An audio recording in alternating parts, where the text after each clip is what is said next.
Ready, Mr.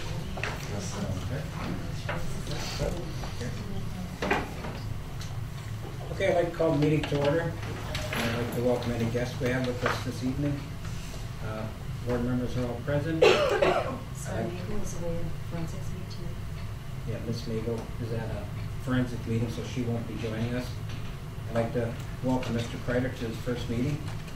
So welcome aboard, Jerry. Thank you. Notices have been posted. And just a reminder, after the meeting, we will be going into closed session according to State Statute 19.85, parenthesis 1, parenthesis C, parenthesis E, parenthesis F, to discuss administrative contracts. Would you please stand for the pledge of allegiance? I pledge allegiance to the flag of the United States of America and to the republic for which it stands, one nation, under God, indivisible, with liberty and justice for all. Colby, you can check to see if we will sign it, please. No. All right, thank you.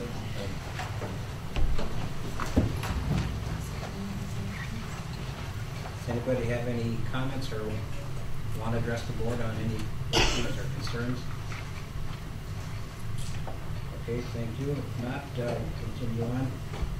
We are going to accept the gift from the family of Tim Ditter for a donation of $200 to be used in the high school drama department in his memory. I talked to his mother a little earlier. She said that was one thing special in his heart, being in the drama department. I don't know if any principals want to add anything to Tim's past with the drama department. I mean, I don't know that much about it. Well, I was just going to introduce Mr. and Mrs. Ditter, and Okay. as parents of a student that we lost last January, student, good friend, mentor, role model, clearly an individual who's an inspiration to so many people. And the Ditters are here to present that gift. And yes, Tim did have, I can't speak to any middle school experiences, but in the high school, he certainly enjoyed his time on the stage. Most notably, as one of the monkeys in Wizard of Oz a couple years ago, I think, 2 years ago. So, Mr. and Mrs. Ditter, if you want to come forward. Dr. Shape, was Tim in the spring production last year? Was it Much Like You? That would have been 2 springs ago. Okay. Boy, time goes fast. Yes. It seems like it was just yesterday. But I recall him being in that production and very happy to be a part of that. And we were so glad to have his example set for our students here at Chilton High School and throughout the district. And Mr. Routman, you were instrumental in that production as well. Any memorable comments you have regarding Tim? He definitely, touched my heart. He was so passionate in what he did, what he wanted to do, and what he did on stage, and it was just a joy to have him around. And his enthusiasm just spread to all the other students. And like I say, it was great to have him in our shows. And he was just much like us. Mm-hmm. That's right. So the whole point of the play. The whole point of the play. That's right. The Ditters are here to present, I believe the check may have already come to the district, but we're graciously happy to accept their gift of $200 donated to the Chilton High School Drama Department to be used, I believe, at their discretion. Yes. So, want to come up and have your picture taken for the press? Janet, will you take a photo? As we do with all donations.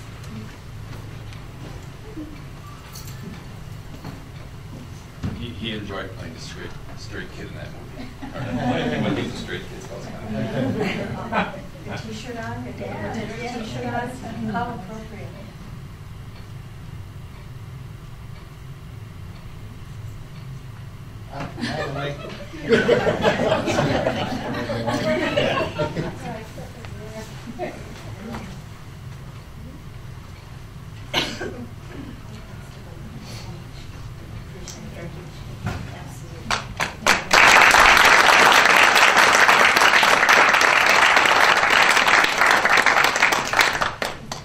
Thank you again, Mr. and Mrs. Ditter.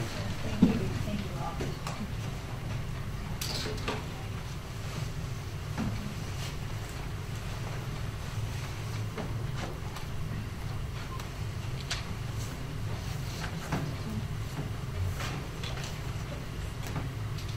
Okay, next on our agenda would be our consent items. It was brought to my attention that we have an additional resignation. So I guess I'm asking the board, do you just want to add the addition, or do you want to pull the personnel approvals and talk about it? I would like to pull the softball coach personnel. Okay. So we will pull personnel approvals, just Roman numeral number 3. And I'll make a motion to approve all the rest of the consent items.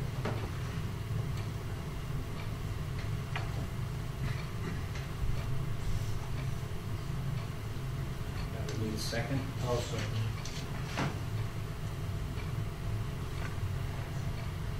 So I've got a first from Mr. Griffel and Mr. Hedrick to approve the consent items with number 3 recommendations for resignation to be pulled. Do we have any discussion or any comments on the consent items? If not, all in favor then signify by saying aye. Aye. Opposed? Motion carries. All right, we'll bring back to the board then consent item D, personnel approvals. Number 3, recommendations for resignation. We have an addition, and I do believe we have it in front of you. Do we have any discussion, or do you guys have any questions on? Could Dr. Shea just update us on if we accept this resignation, what would happen with the softball program? Well, Mr. Snod and I, in anticipation of your approval of that resignation tonight, have already started to do a little recruiting. We started in-house with people that have already been involved in the program. Diane Stens has ready to go a posting for the position. Pending your approval tonight, we will post that tomorrow internally and also in the newspapers this week. And we also have some individuals that have been associated with the program or close to the program in one way or the other, who are community members that we plan on approaching as well. Because softball's starting 3 weeks from tonight, or 3 weeks from now, I should say. So we've got a little bit of time, but not a whole heck of a lot. We want to move on this very fast.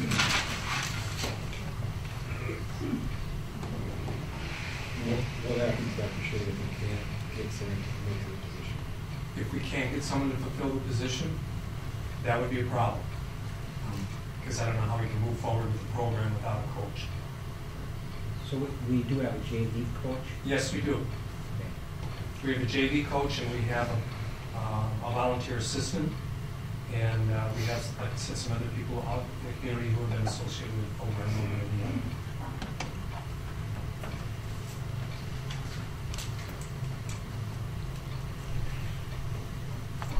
Okay, if we have no other questions, then I would need a motion to add Mrs. Sport to the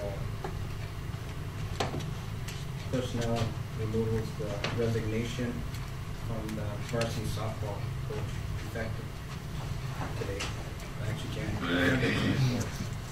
The motion then would carry for the recommendations for resignation, all that are listed, because you removed that entire item. You're adding this position, and then your motion will address all of those that are listed on the agenda. I just don't want that to be forgotten. So it's just amended to it. Correct. So you're gonna make a motion to, for the resignations, under hesitation. Motion on that. Including the new addition. Okay.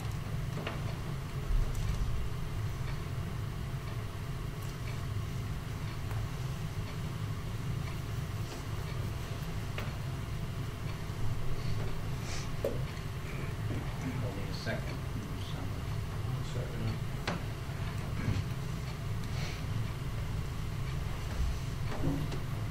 All right, I've got a first and a from Mr. Colvin, a second from Mr. Hedrick to approve the addition of Mrs. Spore effective February 24th from the head softball coach position. Do we have any questions or concerns on that, or any more comments? not, then all in favor signify by saying aye. Aye. Opposed? Motion carries.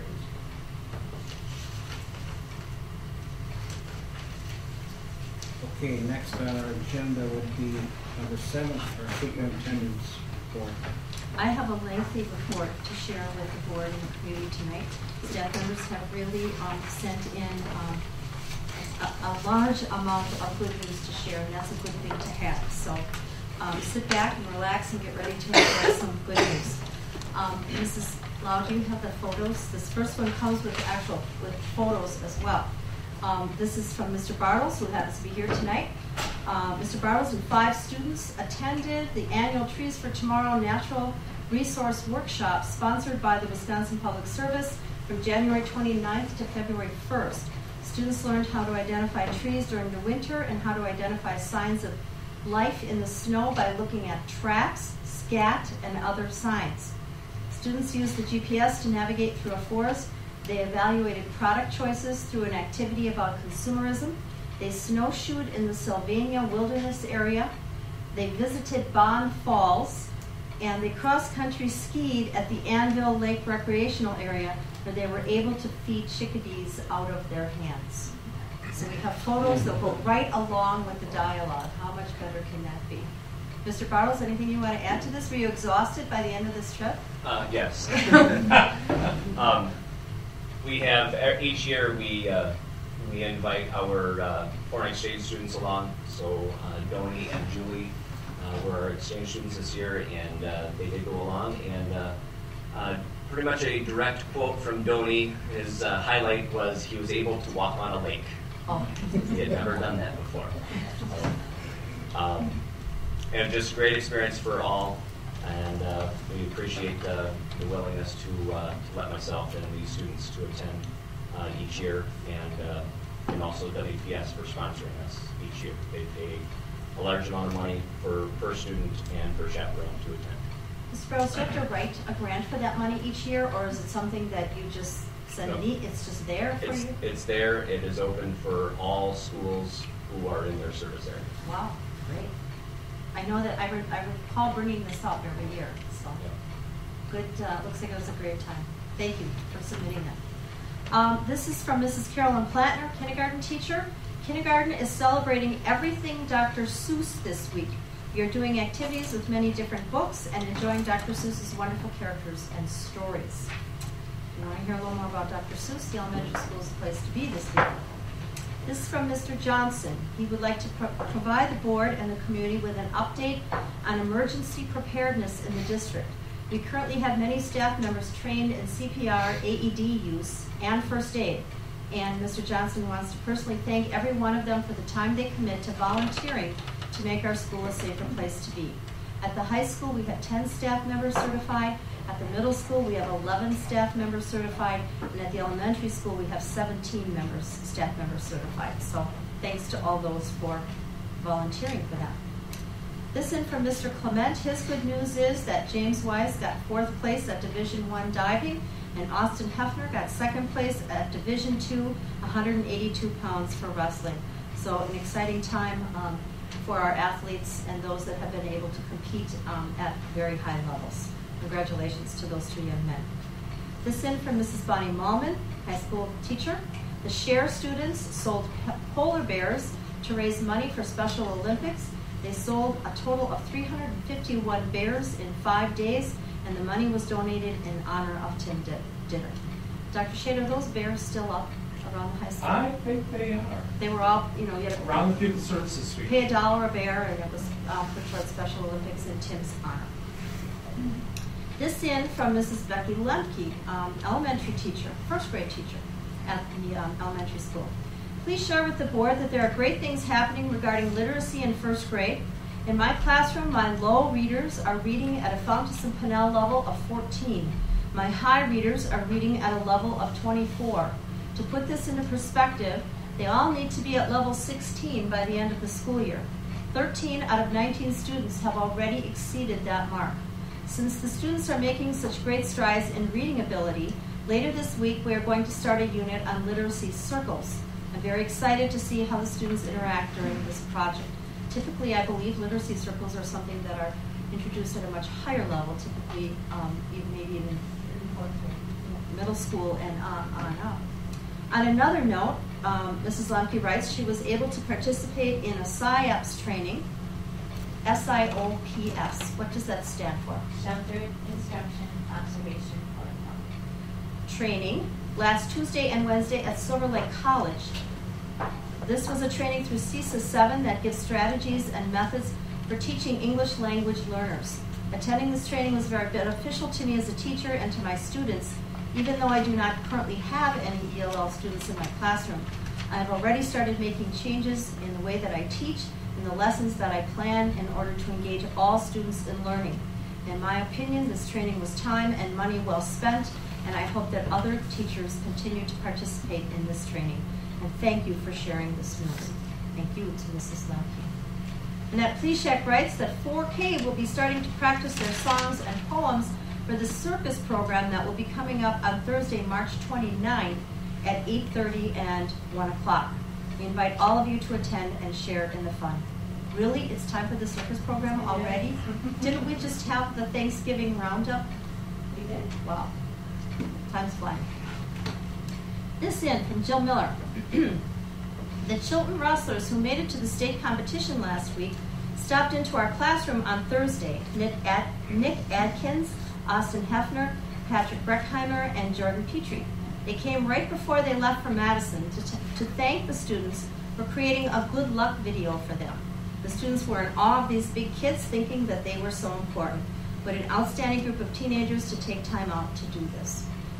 Was it Mrs. Miller's class that made the video? And I think we posted it on Facebook.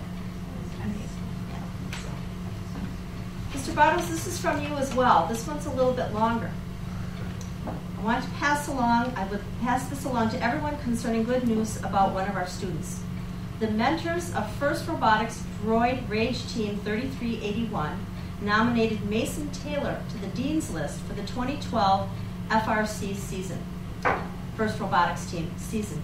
The Dean's List recognizes the leadership and dedication of the most outstanding students.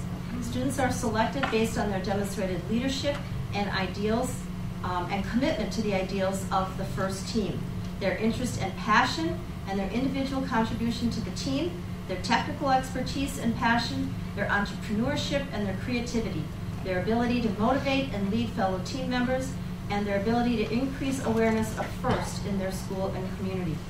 Mason will compete with nominees from other teams at the Milwaukee Regional.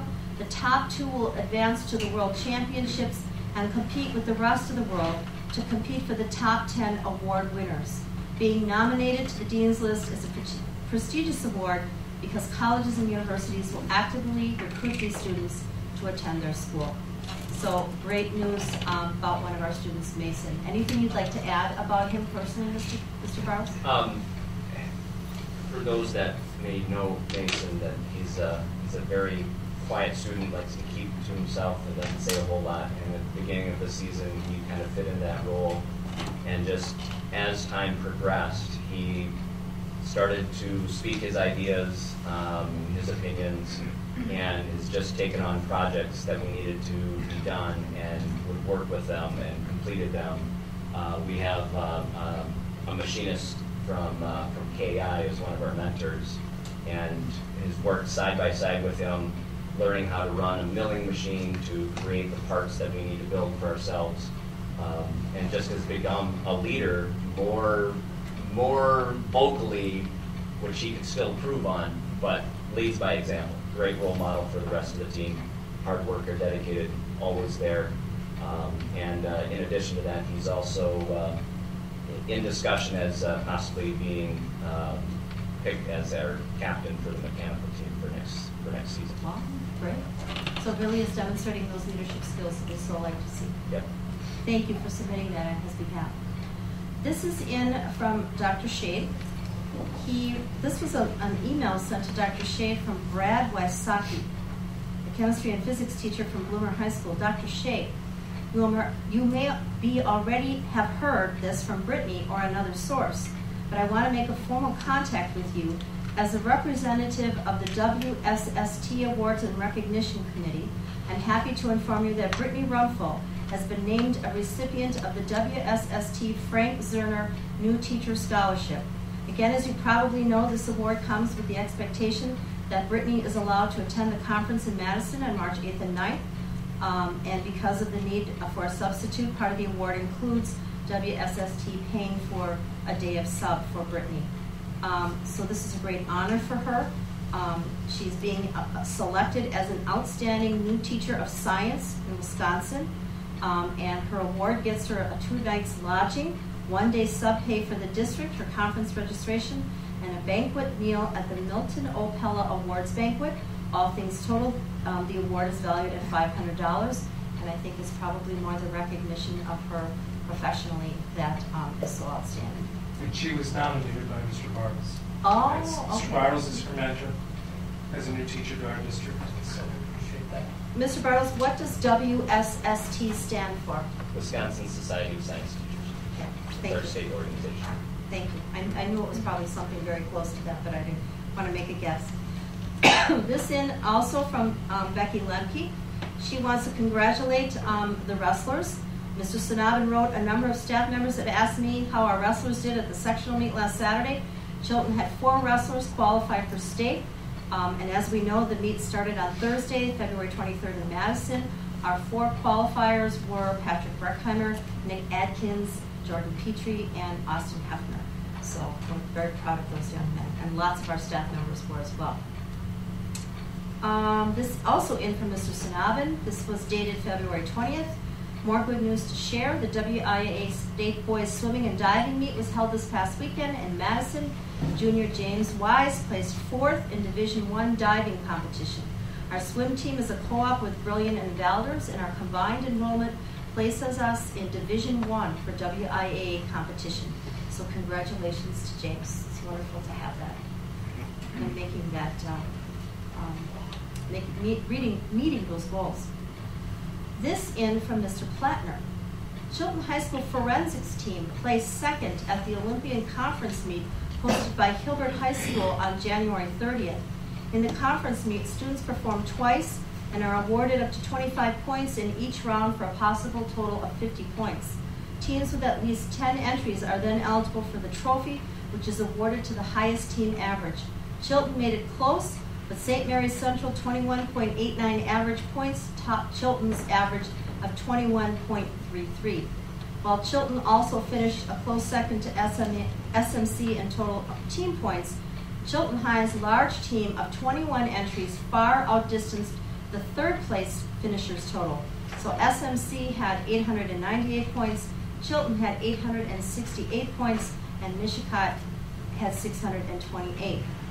Chilton senior Jennifer Witt was one of only 4 students in the entire meet awarded an Olympian Conference medal, presented to only those students who score a 48 or better. Jennifer competed in prose, a category that develops skill in conveying an understanding of prose literature through the use of body and voice. She was also the only Chilton competitor to earn a perfect 25 in one of the 2 rounds.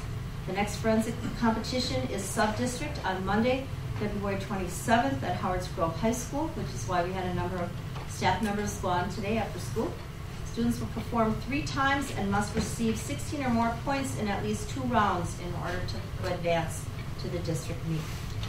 So congratulations and good luck to those forensics students. This is Megan High School Today. I think the board had copies of it at their place tonight.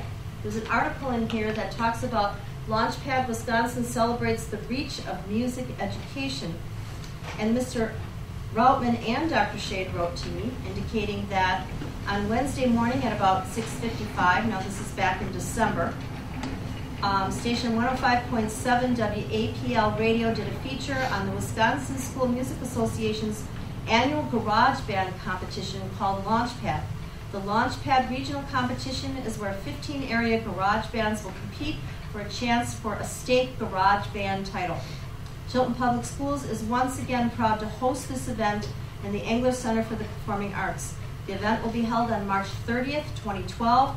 The promoter of this event, Dennis Graham, told thousands of listeners how great a venue Chilton High School and the Engler Center for the Performing Arts was for this event.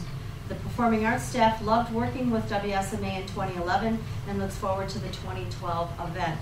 So this is an event that gets and is getting a lot of national attention, and we are one of the sites that hosts one of the regional competitions. And that's coming up rather soon. Quick. If you haven't been to a garage band competition, you may want to come. It's an experience that everyone should have at least once on their list. This letter comes to the board from Brett and Renee Sicarla. Am I pronouncing that? Sicarla and Zach Sicarla. We would like to thank the school board members and athletic directors at all 3 of our schools for their support of the swimming co-op over the past 2 years. This year in particular has been an exciting one for the boys team, with many personal and team records being beat. A strong second place showing at the conference meet, pulled together by a young team and an excellent new head coach, foreshadows a bright future. As parents in the stands, we have only positive and supportive comments regarding the co-op. Swimmers and parents alike hope that the team will continue in the future. The coaching staff has done an excellent job of meshing our boys together, and it is good to see positive relations developing amongst our schools between both parents and student athletes. We have a great program going in the current co-op and hope that each of our districts will continue their support in the upcoming years. Thank you again from our family to all board members and the athletic directors for their support of the swim program this season. And how nice to get that news. We don't often get personal letters regarding our efforts with our sports teams. This in from Mr. Doug Clement. Chilton High School junior Austin Miller was recently selected to participate in the 2012 Wisconsin State Senate Scholar Program. Austin was one of 33 students selected to attend the program from February 19th to the 24th, so he must have just completed this opportunity. Information about the program: the Senate Scholar Program is an intensive week-long educational program offered by the Wisconsin State Senate. Admission to the program is highly competitive and is limited to 33 academically exceptional high school juniors and seniors from around Wisconsin. Each Senate Scholar receives a hands-on, up-close view of the legislature's role in our democracy. So it'd be very interesting to talk to Austin about getting that up-close view when he returns to school. This in from Mrs. Miller. Chilton FBLA participated at the regional conference on Saturday, February 4th. I just received word that Sarah and Michaela were 4th place finishers and will be able to compete at state. Usually it's only the top 3 finishers.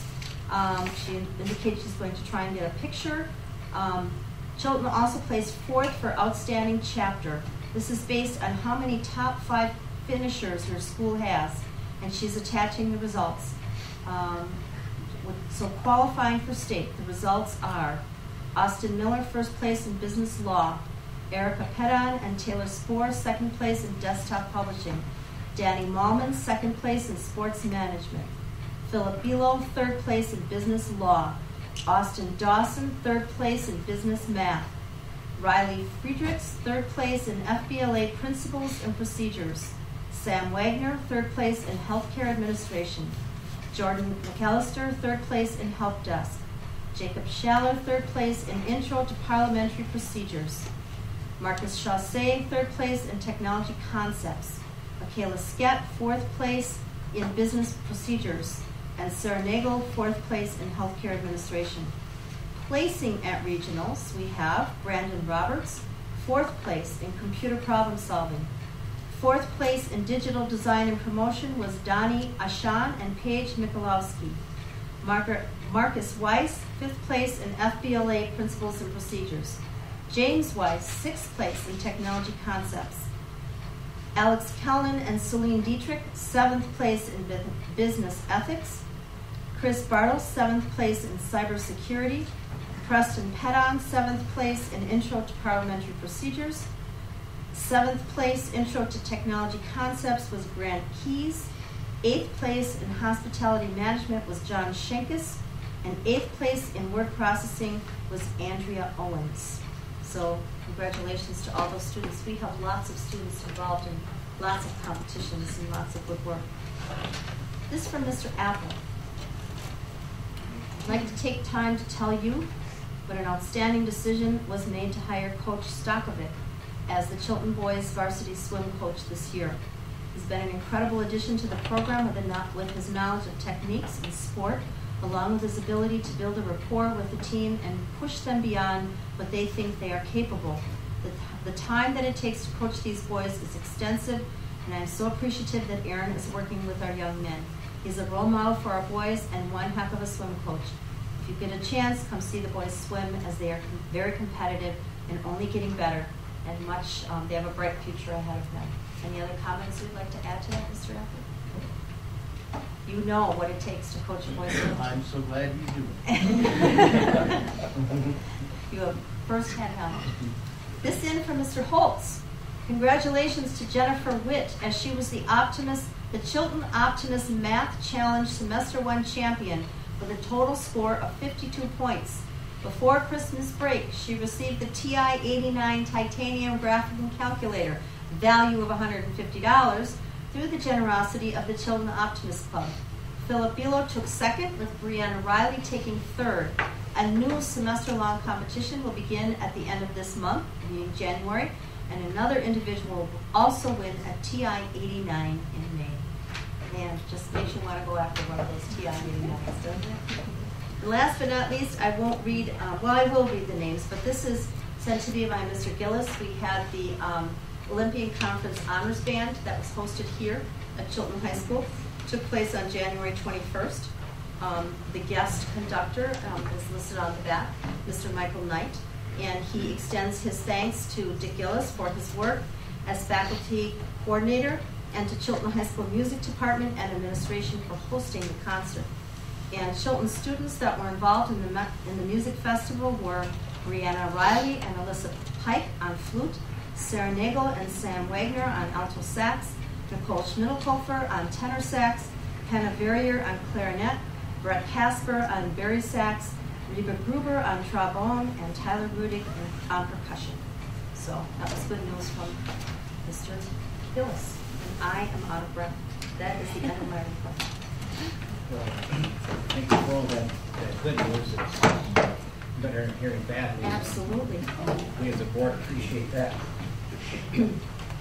Okay, moving on then. Whole business, President's report. First, I'd like to just ask the board members to take the time to go visit the principals at the schools and spend some time with them. I did it with Mr. Apple here a 3 weeks ago. I don't remember exactly. Had an interesting time with them. We toured a couple of classrooms. They were doing some tribes work. Could you just maybe touch on what they were doing? He came during part of our Tiger Time, which is for our 7th and 8th grade. It's our 11:05 to 11:35 intervention time for working with students on literacy for Monday through Thursdays. But it came on a Friday, so it was our Tribes Day. And Tribes is an activity that it's a process that all of our teachers are trained on now. 100% of our teachers are trained on to help build a sense of community within the classroom, within the building, with our students. And at the middle school, it's a critical time when kids are going through and working on peer relationships and trying to find themselves and their own independence and what they're going to believe and what they're going to stand for on these things, and just trying to find their own feathers, so to speak. And so he came in on a fork spoon activity, which is quite an interesting process, especially for 7th grade students and 8th grade students to try and do, as you'd have to see it. It's hard to explain, but it's a process in communication and an exercise in communication, and it's really a fun thing. Kids get laughing like crazy and get confused, and that was just one of the activities that he saw. But throughout all of the tribes' activities that they're doing within their classes, they're all homeroom activities so that they can build a sense of trust and communication and sense of belonging within that tribe and within their homerooms. So all of our teachers now, as of February 17th now, are 100% trained throughout the tribes process, and it's very pleased to have that. So Yeah, thank you for your time. I appreciate that, Dan. I do plan on taking some time to go to the high school and visit Mr. Shade and Mrs. Schuster, so on Friday I'll be knocking on your door. And if the other board members have an opportunity to do it, I highly suggest it. So, okay, another thing on my president's report, I just wanted to touch a little bit on trust and communication. And what sparked me to talk about this was when we interviewed for the candidacy for the vacant board seat, communicate and trust came up often during the interview process. As a board, I feel we continue to need to trust Dr. Martin and the administrative team with the recommendations they bring forward during this budget reduction process. I'm not saying to you guys don't ask questions. I feel if we ask a lot of questions, we can feel more comfortable moving forward with this referendum that we're talking about in fall. The community elected us to serve on the Board of Education and entrusted us to be good stewards of the tax dollars that were given. It is our responsibility to make sure our K through 12 students are getting the best education possible and our graduating seniors are ready for the future, what the future offers them. As we continue preparing for a fall referendum, we need to communicate to the community how much money we are asking for and identify to the community what we are going to use this money for. Dr. Martin introduced this past week the first spring newsletter, and I feel this would be a great opportunity for us as a board to also communicate to the community on what we are doing on a committee level. So I guess what I'd like to see is possibly one or two committees give a report, and when the spring newsletter is sent in one of our committee meetings, just a summary of the meeting could be sent with it. So what are any thoughts from the committee chairs? It's a good idea.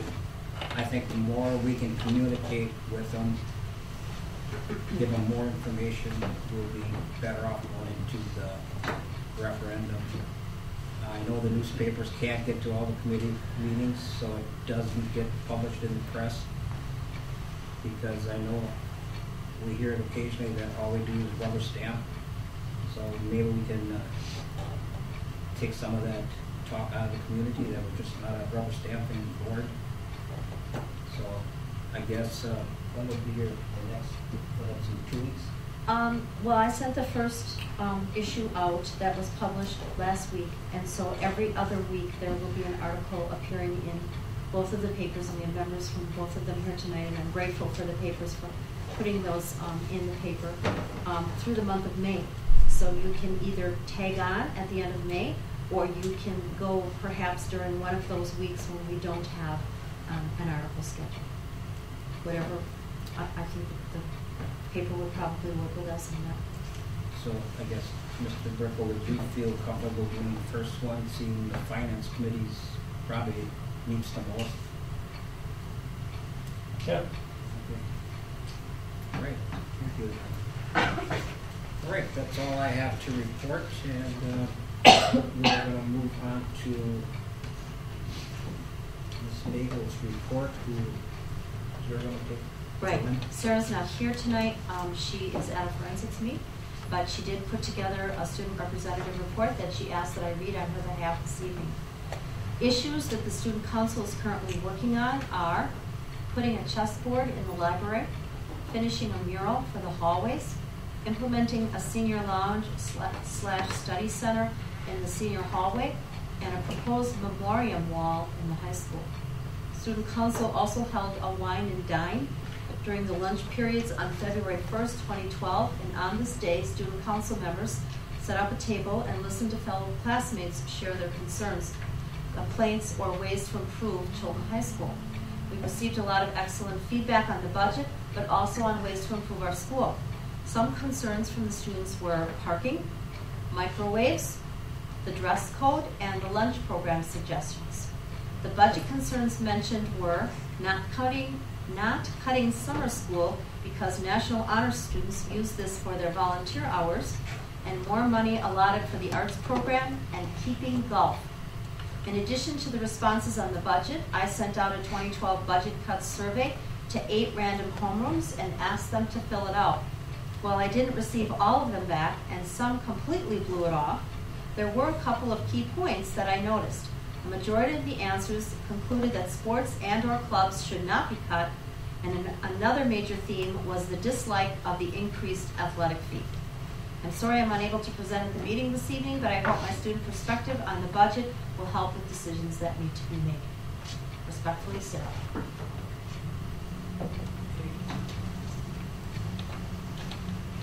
All right, moving on to C, district leadership team presentation. We have our leadership team presentations ready to go this evening. Our 3 principals and their teams are here to present their information.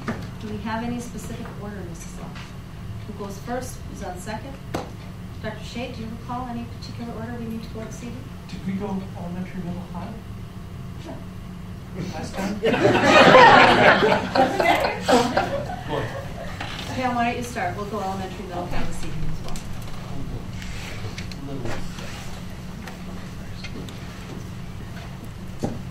Do you want just from where they are, or I'm Wherever gonna? you're comfortable as a team, as a group. You wanna? Why don't we just kind of stand and come to the side up here, maybe, so that everybody can hear and see.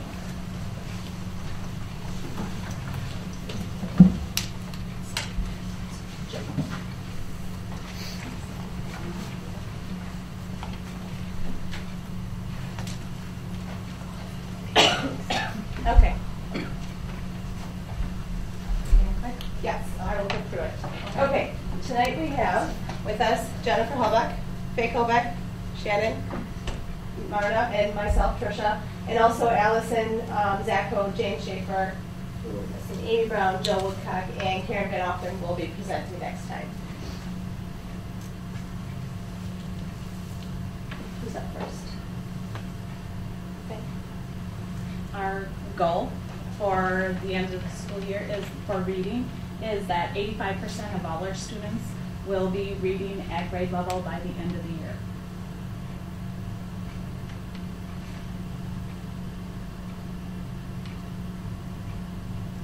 Math is one of the measures that we use for reaching our goal, and it stands for Measures of Academic Progress, which is a computerized test that we take in the fall and the spring to measure student growth. We also administer this test in winter to some students. This year, we have decided that we are going to start testing all of our students in grades 2 to 4 next year, because we've started something called a data board, which you can see in the picture, which is just a tool that we can use to show growth in reading. And in grades 2 through 4, we do use the math testing to move students and see their growth on this data board. And we found this year, without testing all the students, it didn't give us accurate information. Mrs. Winkle, can you explain that data board just a little bit more? Sure. Can you put that back? Sure. Because I want the board to understand every one of those cards is a student. Right. Correct? Right. And on those cards, you can see on some of them different dots, different things. Those recognize different interventions that are happening with each specific student. Correct. You see where it says universal, that's universal instruction, what should meet the majority of needs for all students. And so you see a lot of student cards there. Under selected, which is below universal, those are students that need additional help. Beyond that, below selected, you see intensive. Those are students that may need one-to-one individual interventions. And then above universal, you'll see extension. Those are students whose needs are being met in the universal instruction. They need further extension. They need more enrichment. So is this a grade level board, Mrs. Winkle? Yes, this is a sample of one grade level. And each grade level uses a little bit different guidelines for their data boards. In 4K, of course, they're not doing assessments at all, so they use letter naming and some of their checklist items that they do in reading. So your suggestion that next year you want all students to take winter math testing, that'll be reflected on the data board. Correct.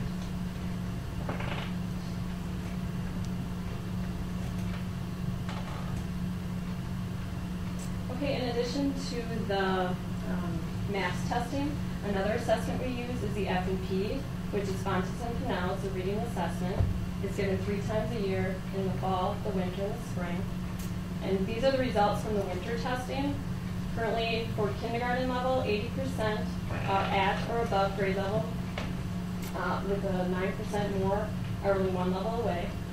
First grade, 90% already are at or above grade level.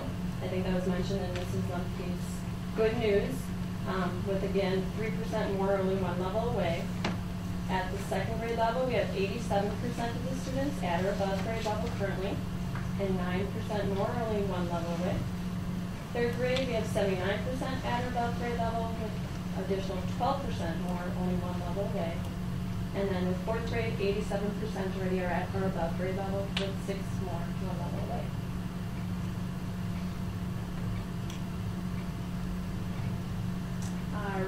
Our math goal for the end of the year is that 85% of all our regular ed students will be at grade level on the number of operations strand of math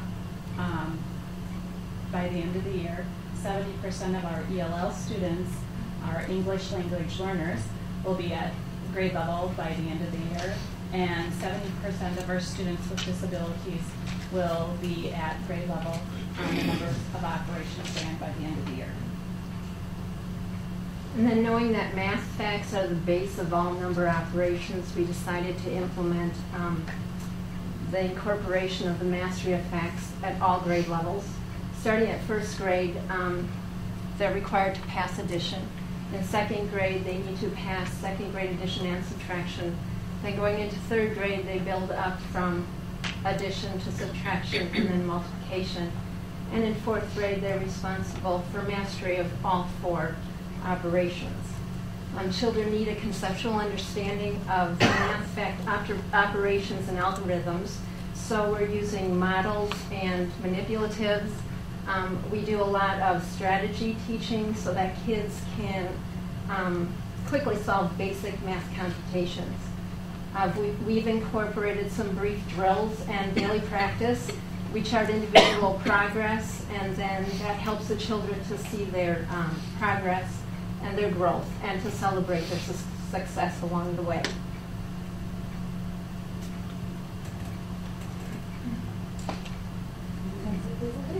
Any questions? I just have one. Do you feel like your K-4 students are becoming more prepared than previously? Are they getting... Coming into kindergarten? Right. We have a kindergarten representative now. We have first grade. I don't work with 4K or kindergarten, but I don't know. What do you guys think? Well, I guess because you'd have them in first grade, correct? Yeah. After they do their kindergarten, well, I guess you wouldn't be able to ask because you don't have this kindergarten. I think we have a wide range of preparedness, Yeah. though. You know, we have some that don't get a whole lot of help at home and need a lot more at school, and we have some that are getting lots of attention, and they come very prepared for school. I know I've heard that 4K teachers say how big of a range they get, especially at 4K. I think some kids just need to learn how to play with each other, whereas other kids come in knowing how to read their name and they know their letters and stuff like that. So they have a big job down there. Okay, thank you. I do have one question to you. Basically, do you have enough tools to accomplish what you guys are doing here, or is there more that you need, or is there something else that we're missing here to accomplish this, that goals you guys are getting and trying to get? I think our district is phenomenal in providing us with what we need to be successful. Thanks. Thank you. The only comment I have, and if I could just go a little bit to your question, Randy, would be the fact that I think our 4K and 5K programs academically are extremely strong. We have reading recovery in first grade, and there's a reading recovery consortium, so you meet with other teachers from other districts. And our students are tested with an observation summary. And in order to qualify for reading recovery, you always take your lowest scores. Well, our kids are qualifying for reading recovery in 21s and 22s with scores of 21s and 22s. And Needham Nash, let's just say some of the other districts are qualifying in 9s and 10s.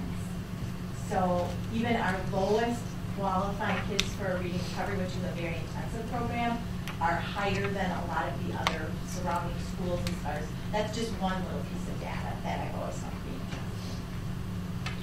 Thank you.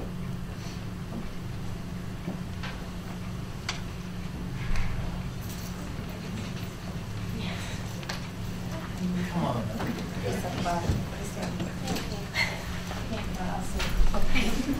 Good evening. The team that we have presenting for you tonight is the Jeff and Amy plus Jill team. Amy Hansen, 6th grade. Jeff Horn, 6th grade math. Amy teaches both literacy and social studies.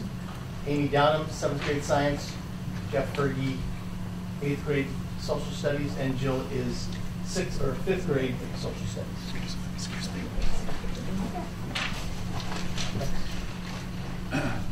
Okay, just a review of our past building goals. This has been an ongoing goal that we've had since 2008, and this goes to our goal of working tribes, trying to find those students and find their gifts, and that we've hit throughout the years since 2008. We'll address that in the next slide. And our literacy goal that you're aware of.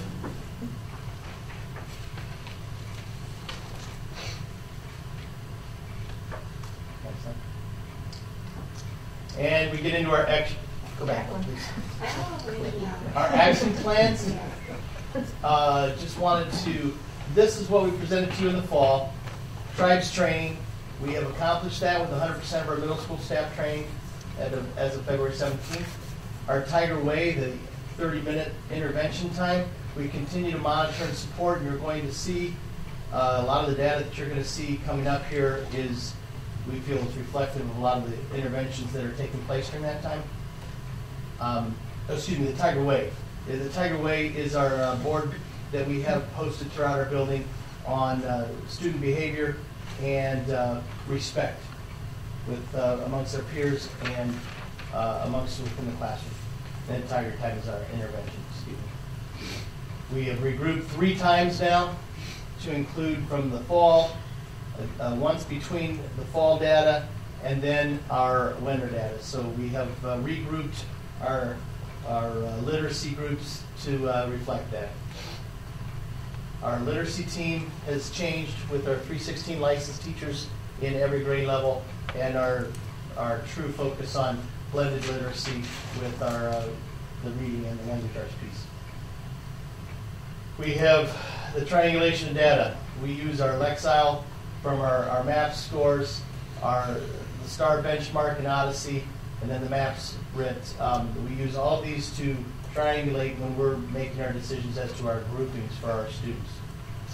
Our schedule, we have readdressed that in staff meetings and gone through what we like about some things within the schedule, some things we don't like about it, what we can change, what we don't need to change, and so we will continue to monitor that, and then at the end of the year we'll make any adjustments if possible.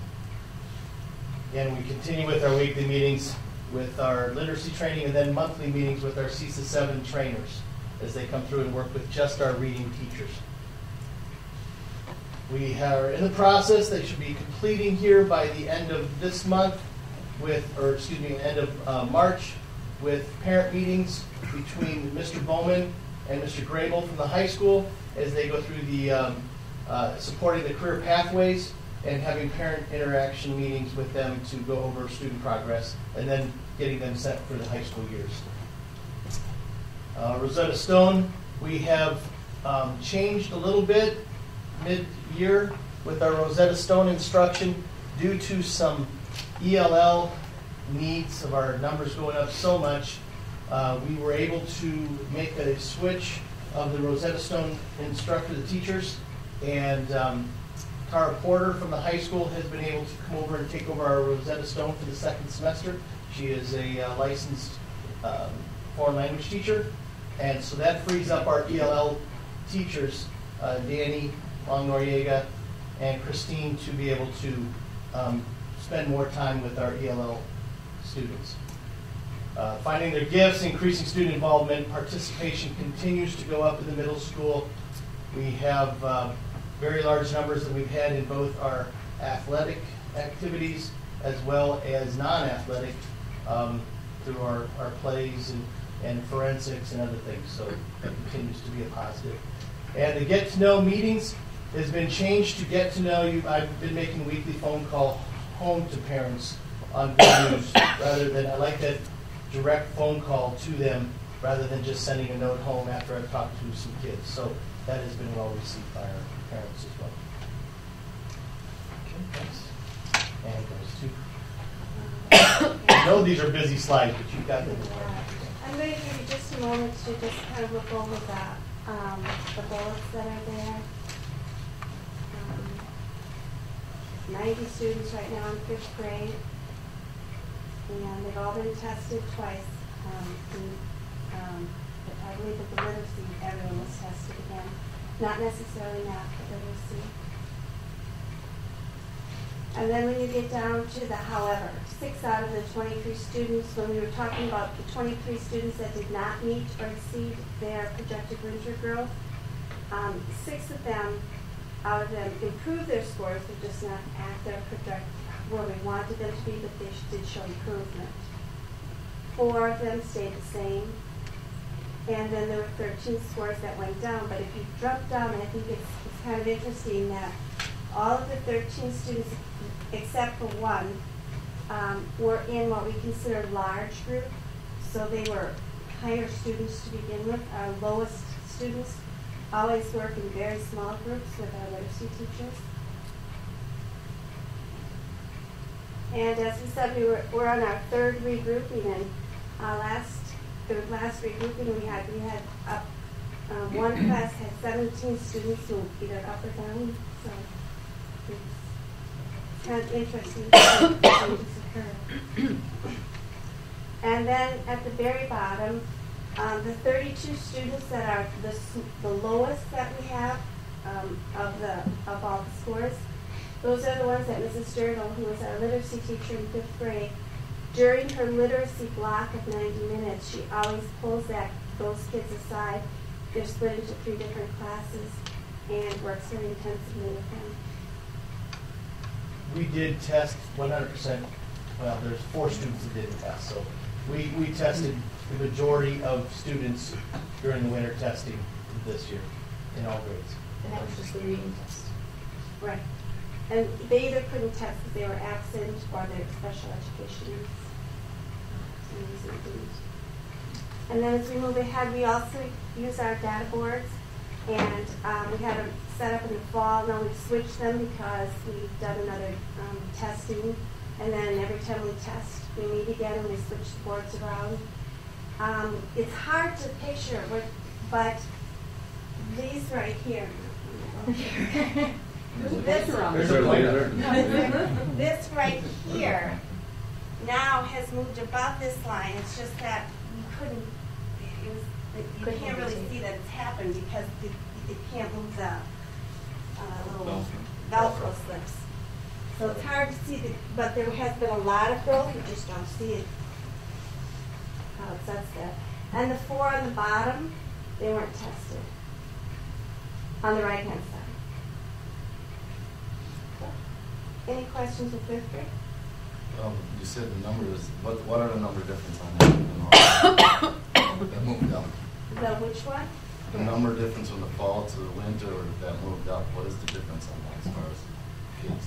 If you flip back to the other one, because that's what it would be. It would be like, It'd be like 6. 26 here. Right. That's what we're saying. That's what it is. That how they've moved up Okay. or have moved down. We found out that in our lowest groupings that got the most intensive reading instruction, those students grew the most, which that was our focus. We wanted those lowest students to catch up. And so, but we also found that on our universal instruction, those students kind of plateaued, or a couple of them, might have missed one question, that takes you down a couple of points or a point. So, but our focus was on our lowest ones. Now we need to readdress and say, okay, now what can we do to improve universal with those larger groups too. One of the things you should realize though is our smallest groups are groups of 5, and our larger groups, like I have a group of 27 compared to the 5. So, trying to meet the needs of 27 versus 5, it's working. 5 are working. We're real pleased with that. That's, about 27 is a lot. Not that I'm saying that we shouldn't, because I like it grouped with the 5 getting in. So, but with 27, are you looking at to need more people there, or? Well, It's just harder to get more intensive instruction. But it's more of a whole group instruction instead of Right. individualized, where the group of 5, you can individualize to their instructional needs. 27, you can't do that. right. But those are So high what we're kids. saying is the 27 in the center, that would be one group, where we're just taking the kids that really need the really one-on-one. And, so we saw a lot of growth with them, where our 27 kind of stayed the same, went up a little, Or went down one. or went down a little. Okay, for the 6th grade information, there's a lot there as well. We have 85 students in 6th grade. 72 of them are regular ed, 13 are special ed. We did have one student who did not test in 6th grade due to special ed needs. And we also had one that did not test due to just moving into the district. We have actually 4 new students without fall data to check the growth. We couldn't compare that to the fall. What we do see, though, is we have 52 students exceeding their projected winter growth, which means we expected them to grow this amount, and they went way above that. So we saw great gains. 4 students met their projected growth, 23 did not meet their expected growth, and then of the 4 we didn't have to compare data. So here's the big thing. Of the 23 who did not meet the projected growth, 7 are still above grade level. So even though they may not have grown, they're still above that 50%. The 16 who are left then, 2 students increased their score by 1, but they need to have 2 in order to meet their growth. 3 stayed the same. 11 dropped. 4 of them only dropped 1 point. 2 dropped 2 points. 1 student dropped 3 points, and so on. And you guys, you know how to read too. Thank goodness. And then the 1 student with a special ed need did drop 31 points, but that's a special needs situation. The neat thing about our Tiger Time is that we actually have more individuals assisting within the 6th grade because of our large numbers of special ed students and special needs with our low reading scores. But when we take a look at our data board, you're going to see how we have improved that greatly. Where we had 6 people down on the bottom in intensive, we are now down to 2. These 4 individuals over here were not able to, those are the 4 that didn't test in the winter, but they would all be up within this range based on their Lexile that they had during fall testing. As you can see, we have also increased this universal number, and we only have this amount within the selected now. So again, we've seen growth. We wish we could see more growth up on the top into extension. We haven't seen a lot of kids who are competitive to see who can be like the valedictorian of the class. We haven't seen that upper competition come out. But we are improving the lower level, which is what our intention was with the RTI intervention. So we're seeing the growth as well. And I'm just going to add, our 5th grade, we don't see a lot of extension either. If you remember, we had 1 up there, that was it. And so that's what we're going with. If you want to keep clicking it in really well. Oh. And I even know how to assist. In 7th grade, we have the luxury this year of a very small class. We're working with only 75 students, which has been an amazing group. Of those kids, you can see there that 41 students, which is really 55% of the kids, actually exceeded their growth. Another 13%, the 10 students there met their growth, so a total of 68% met or exceeded. I think overall, when we look at all of this, that 80th percentile, there's a piece of information in there down near the bottom. 24 students have met the school district goal of being at the 80th percentile, which is 35% of our kids, and that is a very lofty goal for our kids, and we're very proud to see that number as high as it is this year. I can't say enough right now about the Tiger Time resource that we've got, the 30 minutes of intervention.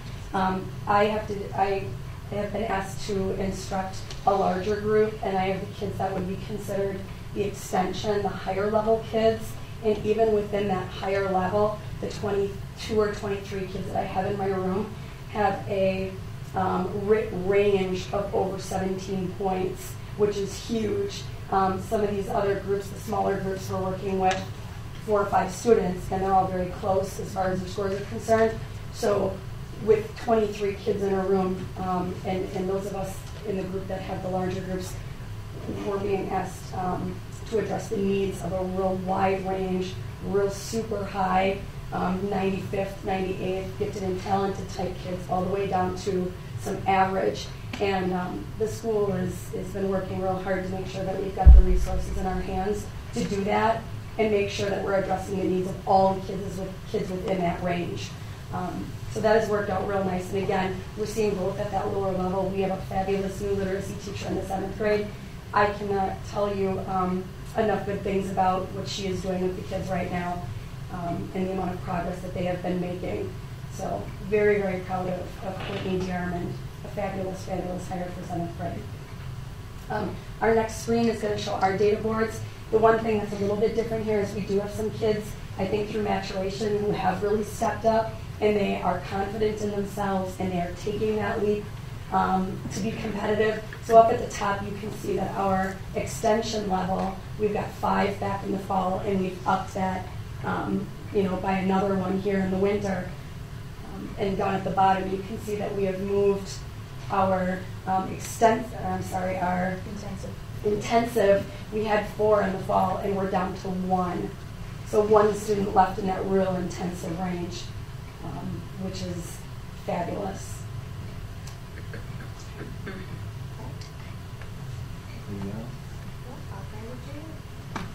8th grade, the lit teacher in 8th grade put together 2 slides full of very good information. I'll try to highlight some of it for you.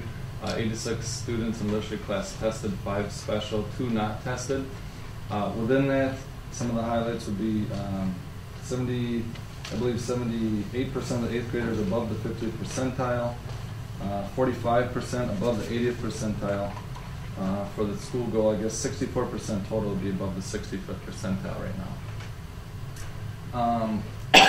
We also thought it'd be interesting to show you how one of the bullet points here. We went from we had 9 students go from above the 60th percentile to above the 80th percentile, which is a big jump.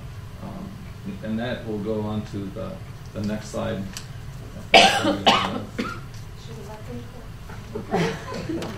go. All right, on this slide, students meeting or exceeding typical growth. We had 58 students in the 8th grade do that. We also had 67 students have already met their spring goal. That's 70% of the 8th grade students have done that, which is fabulous. We're very happy about that. We do have, and this number seems to be, we didn't break it down for you, but of the students that did not meet typical growth, many of them are already pretty high. And when you're well above the 80th percentile, you might grow 1 or 2, but it won't meet the typical growth. Even if you drop 1, that might not be alarming because they're so high to begin with. So that's kind of the explanation there. I love our data board. If I could click this right. This was our data board. And you can see, first of all, we're very proud of the low and kind of the high. I believe we had 5 here in the intensive. After the new results, we're left with 3. And if we look here and even the selected, I believe we had 1, 2, 3, 4, 5, 7. We're left with 4. Now, if you also look at the top at extensive, I think we were 12 here. We're now at 19. What we're very excited about is we're seeing not only the students at the lower level that are really working hard to get to the improvement that they need, but we also see our higher students really doing what's expected of them and more to get to the extension level. They're taking what we give them during Tiger Time very seriously, whether it be working on Odyssey or working on the lessons that we prepare to deal with their areas of need, even the lessons we get from some literary magazines like Scope. They take it pretty serious, and from these results you can see they're really growing. So we're really enjoying being able to see this on the data board. Mr. Horn is here for moral support. He will answer any questions that you might have. He gets to present to you mostly next year because he is our math coach, so, as we shift a little bit. But as you saw, our whole committee, the rest of the group will be here next time. I can comment first of all on Tiger Time because I was one of the people that graduated the last class. Tribes. And it really came in handy because we just had a meeting tonight with parents, and we had some problems with kids and bullying. And right as soon as it happened, Mr. Apple had a meeting with all the kids, and that Friday, the next day, was our Tiger Time, and we really had an emphasis then on discussion about bullying and with how to deal with it and talking. So that training really came in kind of handy right off the bat with that kind of a situation with the kids. The other thing was our resource time has changed this year, where it's not really a study time anymore. We incorporate 2 days a week. We have Odyssey for language arts. We also have spelling during that time. I walk around and make sure all the kids have their assignment notebooks filled in completely, which at the beginning of the year is like, oh, this is new. So now they walk in my room. First thing they do is they fill out their assignment notebooks. They come up to me. I look at it. I sign at the bottom. So I know that the kids are taking home the homework so the parents can see what exactly they have to do at night. So that's good for the kids that way. I can pull kids over to my desk if I need to that need extra help. So they still get some study time, but it's an opportunity for me to work with some kids and also make sure that they're taking home things that they really need to take home. Now the data boards, that's new for you, right? Is that due to Tiger Time, or is that something that was RGI, it's part of our RGI training. It is then, basically. And is that a very visual, I think, for you to recognize and try to work with, and it probably helps you guys. It does. I think at the middle school level we weren't surprised by it because we meet so frequently with one another that we do know our team. Even though I don't teach reading, I was aware from all of our meeting time how my students read and what levels they were at, so it wasn't shocking to me. But I do believe that if you don't meet frequently and you don't have the opportunity like we do have, it probably is very eye-opening to see all the students that you're rotating through and what level they're at that you might not have known because you don't teach them for that subject and you didn't know it. We just have the opportunity that we need a lot. In many ways, it's reaffirming of how great our schedule and our system is. We have had the beauty of being able to meet with the teachers. I know in 7th grade, and I can probably speak for everyone, is that if there is an issue at any point throughout the day, we are there to address it immediately. Nothing goes beyond 24 hours of being dealt with. And our literacy teachers, having the amount of training that they have this year, come back on a regular basis. They're meeting weekly, and then on top of that, several times in between. And we were just over at the middle school tonight, and Nick Mayer, the 8th grade literacy teacher, was still there at 7 o'clock. Continuing to work through the evening to be prepared for tomorrow. Literacy teachers come in and they give us so much valuable data about where the kids are at during that time. It helps me as a content area teacher to address the kids' needs within my content area as well, as far as do they need more work with vocabulary or extending text or just knowing how to read a nonfiction text and an informational text. It's pretty amazing. That time has been very, very valuable. Not just the Tiger Time, it's that communication piece that we have as grade level teams. The other question I do have on that, on the data boards now, what if you incorporated that into an electronic format? Would that be better or would that be worse? That was a question that we all asked right away with our trainer. And one of the things is when you get handed a piece of paper, you go, yeah, that looks great, and you set it aside. So if you put it onto a computer screen, you can't even see the whole board. So you look at a chunk of it, if somebody prints it out for you, you see it, yeah, that looks great. This way we were having to manipulate the numbers ourselves. And it doesn't just show, like what we were seeing with the movement was based on Lexiles, but there are other things that are also addressed on the cards. We have attendance sticker if they have 5 or more attendance days missing. They get a sticker for that, so we're monitoring attendance. Support services, special ed, GT, ELL services, If they have a WKCE reading need or a WKCE math need, or for the high school, it's also retention credit deficient. I believe it's from the high school level. I'm not positive on that. We don't use that one. But we have all of these different stickers that we put on as well to identify that. And that's supposed to be universal through the building so that if we went and look at somebody else's board, we know what that sticker stands for. So the board is very valuable, basically.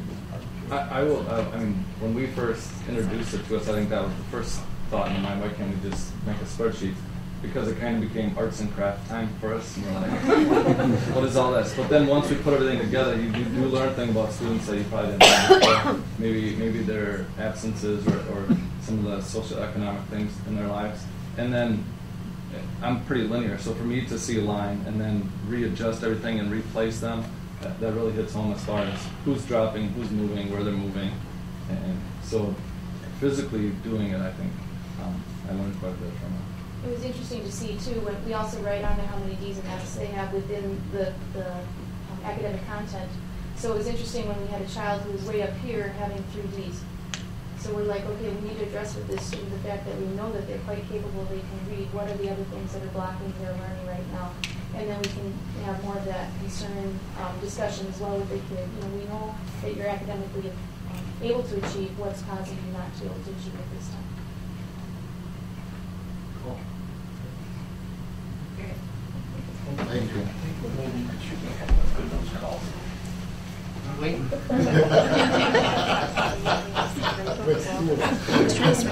I haven't gotten that either, so.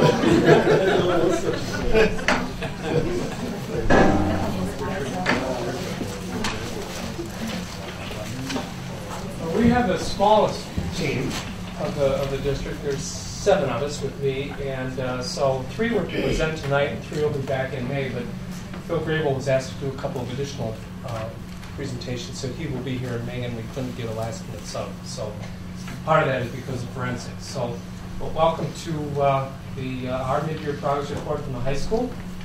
Again, Tracy Bartle, Dave Holtz, Phil Grable, Doug Clement, Sally Pike, Zach Platt, myself are the team. Tracy and Sally are here tonight. And I'll turn it over. As you've been presented this in the fall, so we don't need to spend too much time on it, but just to review our literacy goal, looking at our 9th grade students specifically being assessed on the Explore reading assessment, besides being assessed on the MAP reading assessment there on the bottom. And our 10th grade students are being assessed by the WKCE and also the PLAN reading assessment. Oh yeah, we're looking at the reading assessment. Reading assessment on the PLAN test, as well as the math assessment as far as the Lexile scores. So looking at all the goals and percentages for those. That's one of the struggles we are having at a high school level is that unlike the middle school, that in the elementary school we're doing fall complete map in all batteries as well as a winter check and then spring check. Right now, beginning last year, we decided to go with the Explore and the PLAN. Explore is a 9th grade ACT college assessment, and the PLAN is a 10th grade ACT college assessment. Those are done once a year. So we do the fall reading assessment with all students, and we will do the fall or the spring reading assessment with all students. But we're still looking for other ways of collecting data midwinter, such as what is happening within the 3. Kind of a breakdown of our RTI levels, literacy or Lexile scores, basically, from each of the grade levels. This is the information that we use in our data boards. You'll see pictures of our data boards, just our presentation of those, not a close-up like we saw with the middle and elementary. Jerry, this would be taking our data board information, or at least the Lexile part of it, and putting it into a spreadsheet. So we have our extension, our universal selected, and we broke it down to the number of individual students that were each in each of those areas. So you can see kind of a progression through the 4 years of high school. Hopefully that progression continues and grows in our extension. So we have large numbers as our juniors and our seniors. as well as our intensive being fairly small numbers that we can work on. We just won't be able to see our growth in that and how those numbers will change into spring once we have our spring assessment results. Another way of looking at the data is taking that and putting it in a pie graph. So these are each of the grade levels looking at the same information and looking at it in a different perspective rather than just numbers. You can see a visual representation on the pie graph where you can see how large the universal section is for our students, and then you can see how the extension grows in each of those, and still how our intensive stays fairly small. Our literacy team, made up of those 5 individuals, working with the rest of the staff. So they are being trained by Claire Witt from CESA 7, and then they learn from Claire, and they then in turn teach the rest of the staff in small groups about literacy strategies and things.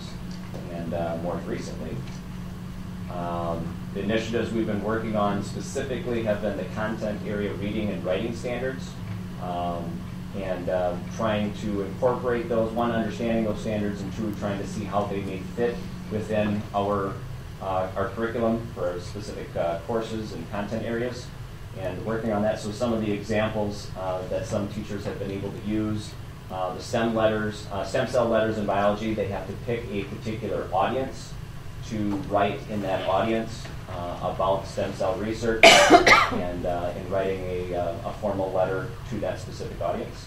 And the other area kind of looking at is the non-content areas that wanted to highlight that's the difficult part on trying to implement these standards in these non-core academic areas. Most of the core areas we do have some level of reading that needs to be done and writing that needs to be done, but trying to fit that into a Phi-Ed, fitting that into art and some of those other non-content areas and or non-academic areas. So Phi-Ed are highlighting some essay questions, putting some essay questions on some of their assessments. In art, looking at some reading and writing and using Scholastic Art. Animal science, doing a debate where they're researching both sides of the issue and then being picked to be on one side or the other and running a debate. So students might be on the con side, but yet personally they are on the pro side. So they have to argue from the different perspective in some of those cases. And then just other things, creating discussion groups using My Big Campus, which is a social network site that's specific for our district that we have with our late speed internet filtering software. I guess that would be the best way to describe that. A social network site with an educational focus. Correct. It's all educational focus, and all of our students have access to that. And a large number of teachers are using the discussion forum of that, where students have to either maybe watch a video clip or read a particular article, and then they have to discuss that online with their classmates. The kids kind of like that because it is an educational social network site, as Tracy said, but it's got the feel and flavor of a Facebook page, so they can quickly learn how to navigate. They already know how to navigate on there, so they're having fun with that, but also learning at the same time. That's been a challenge for us. That first when kids first go on there and see that, and they're like, "Oh, this is just like Facebook," and then boom, they start doing Facebook things. We're all just time out. Facebook is for your own time, for your own fun. This is school. So this is kind of a change for us as well, as we're having to take a step back and say, okay, this is really new to them to do this in an educational setting. So we're having to set parameters on what they can do, what they can't do in that, and having consequences for that if they violate those. So it's been a learning experience for ourselves. Okay, and this is a reminder of our math goals that we shared with you in the fall. We did implement, like Tracy shared with you, the plan and the explore at 9th and 10th grade, which is getting them ready for their college readiness, or setting the benchmark for their college readiness because it's aligned with the ACT. So we set the 65% of the 9th graders and 75% of the 10th graders would be at or above that benchmark. And this is where they were last spring, and again, we don't know where they are now. We'll be taking that test again in April, but about 52% were at or above that 18 in 9th grade, and roughly 50% were at or above that as 10th graders. So we're hoping to see that progress now once we get the results back this spring. We had 5 21st century goals set, and I'm going to go over them briefly here. There's a lot of writing here, but we have a slide for each of them. That all students in 9th and 12th grade, and Dr. Shade, correct me, was it 3 years ago we implemented the Tiger Talks? Correct, in the 8th grade. So this year's sophomores would have started it as 8th grade, and Phil and Brad would have met with the 8th graders, and then Phil met with the juniors. And so each year they've continued with those classes. So by the end of this school year, every student will have an individual learning plan in place. So that's the progress there. In our homerooms, our career pathways advisor sessions, we are doing 4 different things. We have 4 different goals set for them. Using their Plan and Explore. And just personally, I think the Plan and Explore information that we get from that assessment is so thorough. And because it's aligned with the ACT, the students have bought into it. It's meaningful to them because they're all aware that they're going to have to take the ACTs, or most of them will be taking the ACTs as juniors and seniors. And so they can relate to this, and it gives them a projection of where they will be at and if they are ready to take their ACT or not. We did this first quarter. All students met we had devoted a week-long time to homerooms for students to go over their exploring plan. We did this second quarter, again, to go over their ILPs. This is occurring this week, starting tomorrow. Actually, some of it already started last week as kids are registering for their subsequent school year, for next school year, their classes. And then fourth quarter, we'll be coming back to those exploring plan assessments from this spring. Okay, and then we have the PBIS, the Positive Behavior Program implemented with the Tiger values at the high school, and we have the posters up all over, and we have them in the announcement every day, a reminder of a Tiger value for the week, just to encourage all of the positive behaviors, the expectations. And the students have also really, grabbed a hold of that, and it seems to be a whole new sense in the environment. They're very aware of them, and each classroom has their own Tiger values posted or what they're stressing in their classroom as well. I don't know how the teachers are handling the classroom, but when we have a student come down to the office and a referral, we'll go, okay, what value did we not follow today? They can come up with it. For the most part, they all say, oh, okay, I didn't follow the cell phone expectations we have. I didn't keep it all in class, or I didn't beat the bell today, or something like that. So it's out there. And it seems like, and you can probably attest to this more than I can, but it seems like when things have gone missing throughout a school day, that a student has lost something, more often than not, it has shown back up. And so I don't know how many times we've had wallets been picked up and turned in, and everything left alone, which a few years ago probably would have never happened. So it's been something that the kids have taken hold of and have done well with it. Teachers becoming familiar with WIS careers, that's been happening as a part of the Advisor-Advisee program. And this one has been really interesting. On the first part of the school year, I told all teachers I expected them to learn and incorporate 2 new technologies into their teaching and learning activities per term. And I'll bet 85% of the staff had 8 new technologies learned and implemented before the end of the first term. So this has really been a welcome. I think teachers felt that this was going to be a challenge, and I think they're finding that it wasn't as much of a challenge as they thought. We have a spreadsheet created, which the board saw a couple of months ago. That's out there to staff, so they're now talking to their colleagues. Hey, I see you did this on Tim's spreadsheet. Can you tell me a little bit more about that? Last Friday, a week ago Friday on the 17th, we had an in-service day, and the morning was devoted to teachers sharing technology with other teachers. It was a real positive experience. kind of on a side note, Dr. Shade, I think one of the unforeseen advantages of that was the sharing that's taking place. I think all of us were doing different things in our classrooms, but we weren't aware of it. And you put out the spreadsheet, and now we know what's going on. And I know myself, have gone and talked to other teachers, and they've come to me for what I'm doing, and there's just so much more sharing of the technology going on. I think so.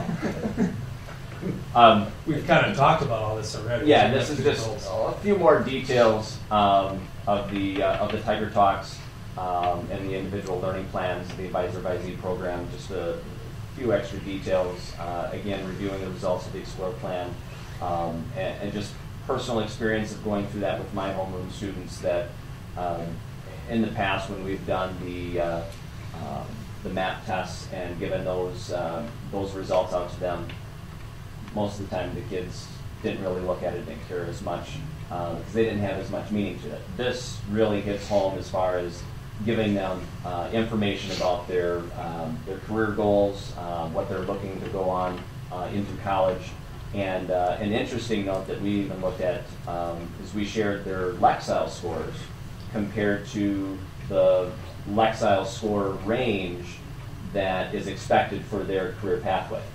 And they can see where they're at and where they should be, and then there's a correlation even with the Explore plan of trying to get to that point as far as that career readiness and their career pathway. So there's been a great blend of that, which we weren't sure how the two different assessments would actually tie in together. And I think we've even identified a correlation by using our data books. That was something that just kind of stood out to us, that hey, now looking at their Explore plan results plus their Lexiles, there is a correlation there.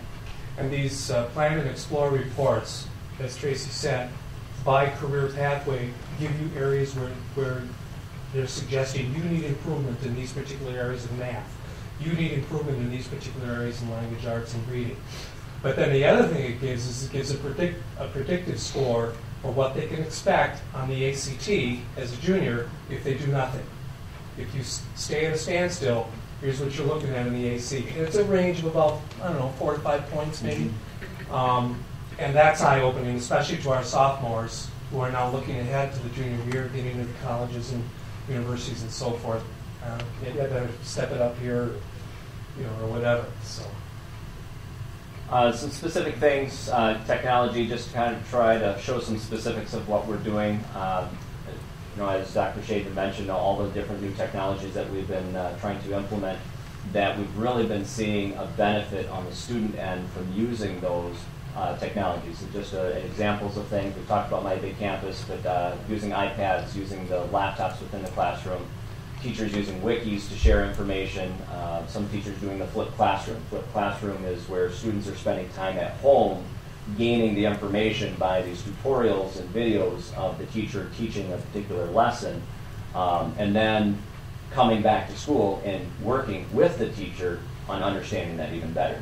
So it's kind of flipping it around. Their homework is getting the information, and then in class, then they're spending time with the teacher working with that information and mastering that information. Interactive whiteboards, all kinds. That list could go on and on and on what we're doing. Specifically with our one-to-one learning initiative, several of us have been kind of jumping into this a little bit more and testing the waters to see what challenges are still there in front of us that we do need to overcome, and what is very successful. So as we move more towards that goal here at the high school, where students are going to be with a device in hand, learning within the classroom, and we're able to gain some knowledge out of that and learn and grow from that. And we kind of hit on some of this. All students were introduced to the values at the start of the school year. 8th graders, incoming 9th graders, at their August orientation, and everybody else in the first day of school. Teachers are reinforcing that in the classrooms. Dave Snodden and I have established a peer mentor program.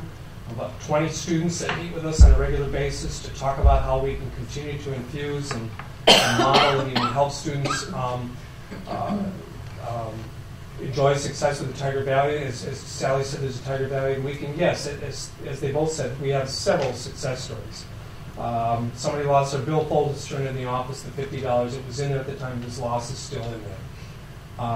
We've had an iPad taken out of a locker and have some announcements on a few days. Kids do some work for us.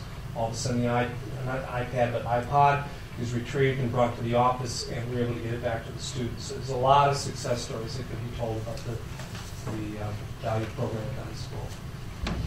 Coming up, we wanted to let you know on April 18th, big day at Chilton High School. It's a celebration day for a variety of the things that we presented to you today. First of all, and very important on that day, the 9th and 10th graders will be involved in their Explore and Plan program from 8 to 11:50. We're going to bring the 11th and 12th graders in at 10:30 in the morning. They will have some opportunity to work in homeroom time with their advisees on math reading assessments, senior end of the year activities. Then notice that each grade level is going to have some time in the reality store, including the freshmen and sophomores after they're done with the Plan Explore. And then in the afternoon, we're having a Tiger Value Success Celebration. There'll be a movie in the English Center from about 1:45 to the end of the day for all students. So that's coming up on April 18th. I think the movie's going to be Ferris Bueller's Day Off. That's what it looks like. I'm trying to find one that's 90 minutes in length and one that the kids can relate to. So I know last year at this time the board asked me what my communication supervision plan was for the April 18th late start for juniors and seniors. Obviously in faculty meetings, daily bulletin, letter home to parents, web page, newspaper. Next year we plan to have this on the calendar. Again, the calendar was already in process when we made the decision to continue with the Plan Explore last August. And again, we do have a plan for 11th and 12th graders who cannot come to school late. They need to get here at 8. They will be assigned to a homeroom and have library computer lab privileges. They won't just be sitting idle roaming the building. So we have a plan there for that. And the high school staff also worked on data boards. I don't have an A/B comparison like the elementary and middle school did, but I wanted to show you the high school teachers at work on the data boards. And I think it was Jerry that asked the question, why not in the spreadsheet? That question came up. High school teachers, don't really like to fiddle around with pieces of paper and tape and Velcro and scissors, and just kind of didn't set well at the onset. But we said, try it, trust us, and so forth. And in this day of 21st century, why aren't we doing things on the computer? We jumped into it, and I think pretty much to a T, everybody felt that was very valuable. It's one thing to look at a spreadsheet on a computer, as we said earlier. It's another thing to have a card and have a kid in your hand. And you see some dots there. Where does she or he go? Oops. I went way forward. You jumped into the budget. I lost it. No, yeah. But can you find it for us? Yeah. There we go. And there's our 11th and 12th grade teams. So, we had a lot of fun with this. And we came back to this in February. We came back. This was fall data. We collected some end of the semester data, came back to that at a February faculty meeting. We'll come back again in March. We're going to continually come back to these data boards with our grade level data teams. So, any questions you have for us? Can you go back to the your spreadsheet of your Excel scores of your data boards?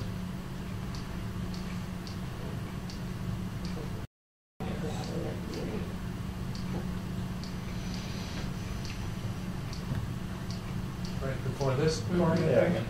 There you are. I know we had a meeting with on math.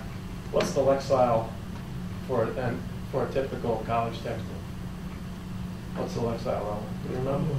Reading exam. I remember you saying that too. 16. That's 1586, and I don't know why that number is 6. But yeah, it's 1550. close to 16. The Lexile score theory. 1550 to 1650.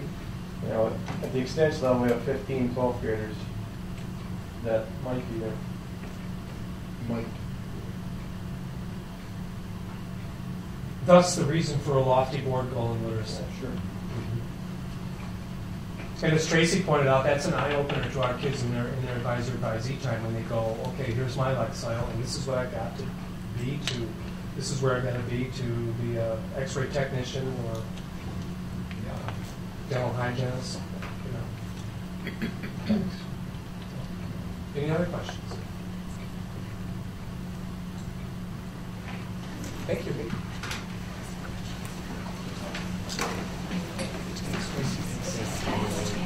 Good job. When you get there. Before you pack up the bags, I just want to take time to thank each and every one of you. Taking time away from your families to present. We really appreciate it. So have a good evening. I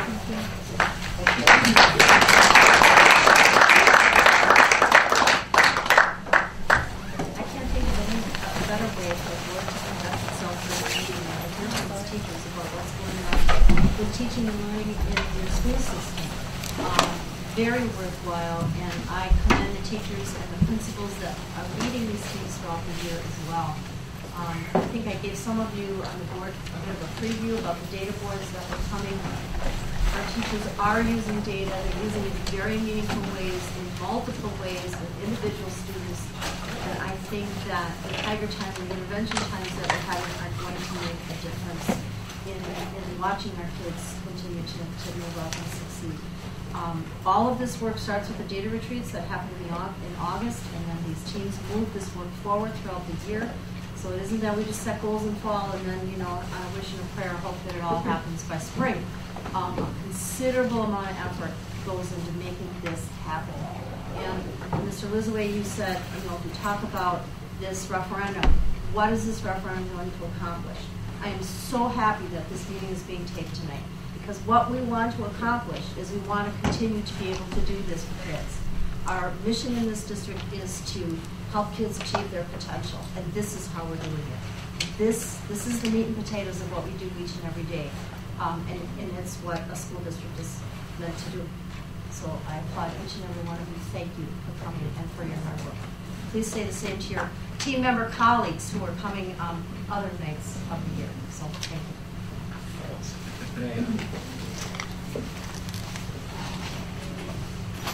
Looked up the Lexile scores for under the Common Core State Standards Initiative for college and career readiness.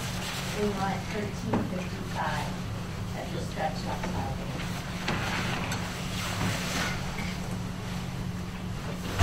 Okay, moving on, let's see, we have committee reports. Policy committee. Jerry, you Sure. reporting?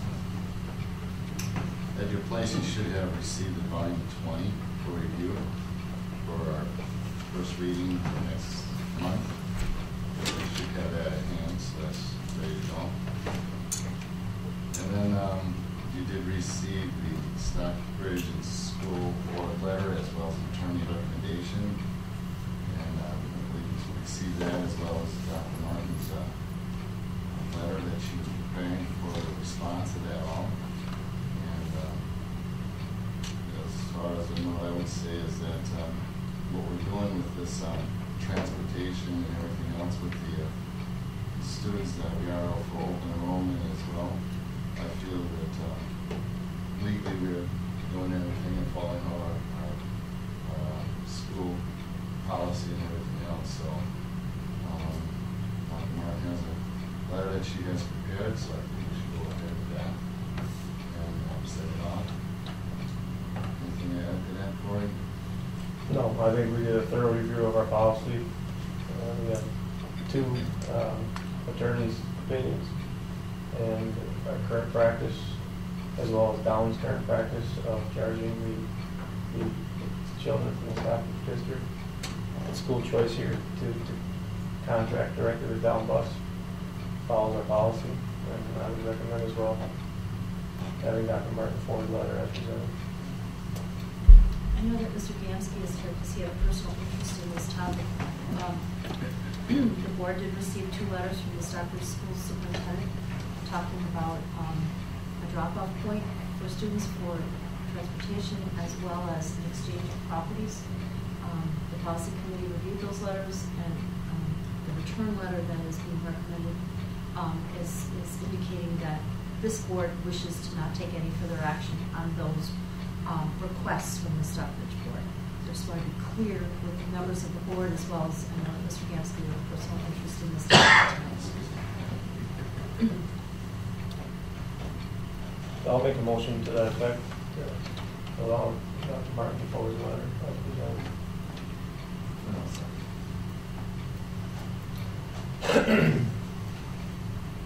Okay, first from Mr. Burkle and second from Mr. Colby to allow Dr. Martin to send a letter of response to the Stockbridge School District. Do you have any more discussion or questions on that? If not, then all in favor signify by saying aye. Aye. Opposed? Motion carries. I want to back up to the volume 20. Okay. These revisions again are these off the template, Dr. Martin? Or are they off our actual? They're off, they should be off your actual policy. Okay. Yes. So this, Terry, you wouldn't have any of the originals. So. Thank you. So, Terry, you can get the original templates and all that? We have one policy book in the district, so no, I did not make a copy of the book. It won't make a difference if these are actually our policy. Remember, in our meeting, they were off the template. So, as long as revisions are off, they're the actual policy. Okay, and then first reading for the revised policy fund balance. Fund balance 6235. Are there any addition or corrections on those? You guys want to add to that? This has been reviewed by the finance committee at this point, as well as the policy committee. So it's coming forward to you for first reading.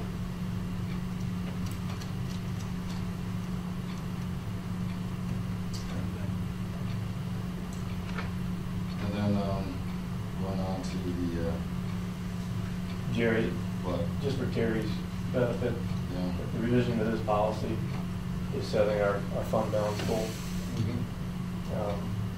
for the 20 to 25% of fund balance, which is within our guidelines from our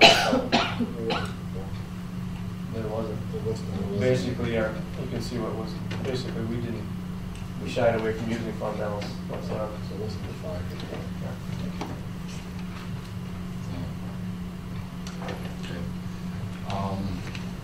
Okay, remote access to district networking, 753. We'd like to waive the first reading and the second reading on this and go for the third reading on that as well. There was just a modification on D on the second page. You notice when you guys read that? It's underlined in bold. And the aspects, you want to go in there? Sure. The request for this is coming due to the one-to-one computer-related initiative at the high school where we're piloting the English department as well as Mr. Bartles in the science department with the one-to-one initiative. And in doing so, some of the teachers want our students to have personal email accounts for the purpose of communicating with them through email. The policy currently does not allow that, but the policy committee, with this revision, allows me to grant that for that particular purpose, or for any particular purpose that may come in front of the district. We believe that this is for an educational need, and we think it's appropriate, and so we're asking for this revision in this policy. And the reason why we're asking the first two reads to be waived is because we wanted to use it yesterday. So, I mean, I'll be real honest. Dr. Shade, is that Yes. pretty accurate? We've got several teachers chomping up at that. Students with Gmail accounts. So for that, if the board is in agreement, we'll need a motion in a second because it would be considered the third reading. So I'll make a motion to accept this policy, policy as is indicated in our information. I'll second that.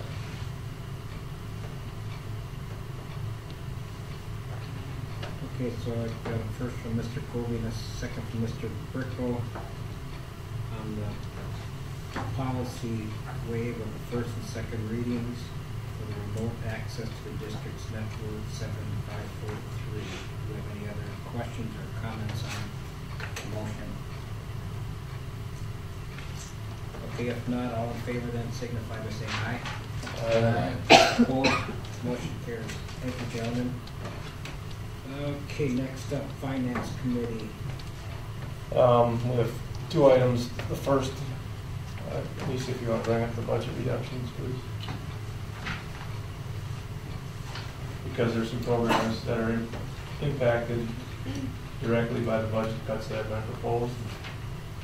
And we felt it was necessary to bring the remaining budget cuts to the board for board approval. I believe that, you correct me if I'm wrong, Dr. Martin, that as budget changes, and Lisa, if items can be reintroduced back into the budget, they will be. These cuts will not be final. But obviously the main one that will be affected right away is the summer school program elimination. That decision really needs to be made already if we were going to implement summer school. So my recommendation is to accept the cuts as proposed, knowing that they will possibly change by next September. If you vote on these tonight, you're making the decision and giving the direction to the administration to go ahead. These are the remainder of the budget reductions that were presented in December. They are what's left. You're correct. Summer school elimination is on here. We are quickly getting past the point where we could resurrect that and bring that back for this upcoming summer. You'll also notice, Mrs. Locke, if you flip up to the other page, under athletic reductions, the golf program is on here. I know that in conversations with the CBC, I talked with the president of the CBC, there is some ongoing discussion going on with that organization, possibly help the district to fund that. We have about 18 months, 15 months before we need to, that reduction would really take effect. It's not for this school year, it's for the 12-13 school year. So while you are cutting it tonight, I say that with the understanding that there still are efforts and discussions going on, that there may be some community support to bring that back. The transfer to the community fund, we'll be talking about bringing 7th and 8th grade sports into Fund 80 and the district calendar and the newsletter. Clearly with the method by which we're publishing the spring newsletter, that's saving us costs that we'll not have to put into Fund 80. So we continue to look for ways that we can save on costs. I would recommend that the utility reductions that are in the maintenance reductions on the next page, the top of the next page, talking about turning off the parking lights from 11:15 to 4:15 a.m. With the board's permission, I would recommend that we begin that sooner rather than later. We're able to save that money. Why wouldn't we start that now as opposed to waiting until after July 1? May I interrupt you? Now, when you're talking about turning off the lights, are we going to have that completely dark out there? Is that what's going to happen? The only lights that I'm aware of from the maintenance staff are the lights that are on the buildings. But the lights in the parking lots will be up. Yes. The summer building hours, we're talking now with our staff. That will be implemented this summer when we will be working, for the most part, 4 10-hour days, trying to shut our buildings down Fridays, Saturdays, and Sundays to recoup as much as we can in utility costs. And there again, deliveries will be told just those 4 days, Fridays. So we'll have to get that word out to our public that on Fridays our offices will be closed. But we'll have extended hours Monday through Thursday so that parents could come in as early as 7 in the morning. Our offices will be open at noon and up to 4 o'clock. So Dan is communicating that to the vendors, not that they show up here with... We'll make sure that we'll try and be as communicative as possible on all of these issues with parents, vendors, and people that visit our district. Friday typically is a very quiet day in the district in the summertime. Nonetheless, we do have people that still come to work and come to the district to conduct business. So those two items, the parking lot lights, I would recommend we start ASAP, and the summer hours are going to start starting this summer, starting the second week in June.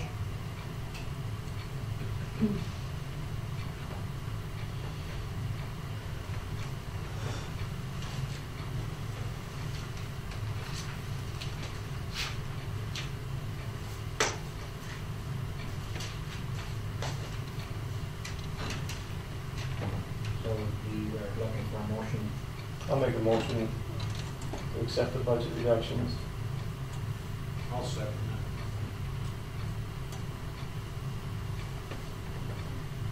So I have a first from Mr. Burkle and a second from Mr. Kendrick to accept the budget reductions that were just mentioned previously. I'm not going to read them all. Do we have any questions or comments on? I have a question under the staff development reduction. Is that going to affect any of the issues that we're talking about here tonight with the staff as far as for students and training? Yes. We're going to be looking at, we just talked about this administratively, what will our staff development direction look like going forward? We have had a heavy influence on literacy these last 2 or 3 years. And it's not that we want to say we're done with literacy. We're never done with literacy. We now need to move our attention, our direction to the Common Core standards and to math. So we will not likely be contracting with CISA 7 for the literacy coaches that we have had these last several years. And we don't know to what extent we will have math coaches. We do know that we want to continue with our RTI interventions. The data board work that you saw was work that we had done with a CISA 1 staff developer. We need to continue in that direction. We're gonna have less probably staff development than we have had in the past in order to meet this reduction.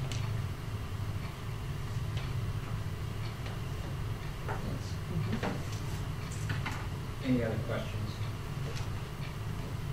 All right, all in favor then signify by saying aye. Aye. Opposed? Motion carries. All right, thank you, gentlemen.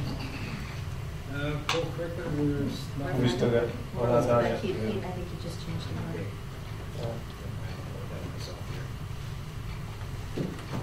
We need to talk about a referendum recommendation. Since our last meeting, the Finance Committee's met twice with the administration. The administration has requested the board look at a referendum. They've come with a recommendation at the first meeting. The second meeting, they came with a revisal based on mine and Larry's recommendations to reduce that number. So in your packet, you saw basically a fact sheet about why referendum is needed. I don't know if you bring that up, Lisa. And also a budget that Lisa's put together. Based on the recommendations that we just made with the budget cuts, we are going to not look at a referendum for the 12-13 school year. We are looking to recommend the $300,000 non-recurring for 13-14, the $550,000 non-recurring for 14-15, and $650,000 for the 15-16 year. So over the next 4 years, we have a total of $1.5 million in non-recurring referendum. This doesn't mean that 100% of our budget as projected is satisfied. I'll at least go through that a little bit on the numbers. So there will still be cuts that need to be made. If there's major changes made in funding, this is a referendum that we're hoping we'll only use the dollars if they're needed. So I think that it's the board's job and duty to evaluate and look at what the school district needs for funding. And it's the community's decision then to decide whether or not to provide that funding. Once we know the community's decision next November, which is when we take the referendum out, we can make some decisions on a long-range plan. I think we got to get past the cycle where we do this every year, where we beat everybody up every year. We go to our staff every year and say, you may be losing your position. And we come back to them, no, we've got your position. I think we need to come with the direction, as I said in the last 2 meetings ago, with a little bit of stability to the district. So with that, Lisa, you want to go over the budget? Dr. Martin, you want to address the issue? Why don't you start with the budget first? the budget forecast that that was presented to the Finance Committee has a number of assumptions that we've discussed. Their best guess at this point. There's still a lot of things that we don't know, but we have some assumptions in here. We based wage increases on what we know the state has allowed for CPI. We have estimated insurance for the 12-13 year to be 15%, with the remaining years to be about a 10% increase. Everything else has pretty much been stated. With the proposed referendum amounts, we would still need to cut anywhere between $200,000 and $240,000 a year, even with having the referendum dollars, the additional dollars. On the fact sheet, we talked about how the impact of this, what the tax impact of this would be, and it came out to be, I'm really not going to guess because I'll have it wrong. We tried to keep it within the survey results, where it was like a $60 tax threshold was where the gentleman from School Perceptions thought that the tax tolerance would be, and this referendum puts us at $67 on average over the 13, 14 through 15, 16 years. That would be averaging those 3 years. So this proposal is, again, looking at the survey results as far as what the community felt was important, as far as keeping, maintaining a lot of our programming, but yet still being responsible with the tax levy. And we have, in this document, we talk a number, and I think there's 2 or 3 times that I referenced that if the money isn't needed and we find savings in other areas, or if something would change in the way the state, in the state's support of schools, we would, we would not take the money if we didn't need it. And I think that that's important to, for the community to be aware that through other things, attrition, change in, we get a huge boost of buildings and we get 60 kids to move into our district and we don't need the money, then that's a great thing. We won't use the money. So. On Mrs. Lowell's fact sheet, well, this is actually a fact sheet she started, and then the administration was a kind of a compilation of a lot of thoughts also coming out of the Finance Committee as well. I think one of the things that perhaps we haven't been as good at communicating about, and that is what are some of the goals and the initiatives of the district? What are we trying to accomplish here? And how is this money going to be spent? We believe these are things we are already doing. And maybe we're not, blowing on our horns loud enough about these things. But I know that as a board, you have heard community members come to you and say, we believe that maintaining smaller class sizes is really important to us. It's also very important to the families that open and enroll their children into our school district. That is an important source of revenue for us. And if we raise those class sizes, which is where you can save money by putting more children into fewer classes, you start saving on personnel, we will lose open enrollment students, and we've been told that. So I think that maintaining smaller class sizes is part of the goal and the initiative of this referendum. You've heard a lot of talk tonight about the response to intervention and providing academic interventions to students that need them on both levels of the spectrum, those that need more intensive interventions and those that need enrichment. You've heard a lot about our literacy initiative and what we're trying to accomplish. We are moving more and more seriously into the one-to-one computing initiative at the high school, piloting this year, working on developing our infrastructure so that that can go on a greater scale next year and beyond. We have our work cut out for us in implementing the new Common Core state standards that are coming out, are already out, but with English and language arts and math and science is soon to follow. We have to realign our curriculum and our teaching resources as well as our assessments based on this Common Core. And from what I'm hearing from attending curriculum meetings and superintendent meetings, The assessment is going to be much more rigorous. And when we go from the current WKCE assessment to that new assessment, it's going to be a world of difference. And we are going to look low in comparison to what we're looking at today, because the standards have risen dramatically. You heard from Dr. Shade about a month ago a number of new course offerings that are coming up in our high school. Probably in the 5 years that I've been here, that's the most new course offerings that I have heard in any one given time. We want to continue to be able to do that so that our kids leave here college ready and ready to move into whatever area of study they wish to take on. And you've heard from the student report tonight, it's important for parents and students that we maintain our athletic and our co-curricular offerings. That is going to continue to be a challenge. 16 varsity sports when we have 500 plus students in this high school, 16 varsity sports when we have 300 plus students in this high school. Those are some tough decisions that will be facing us, and it takes money to continue to make those offerings.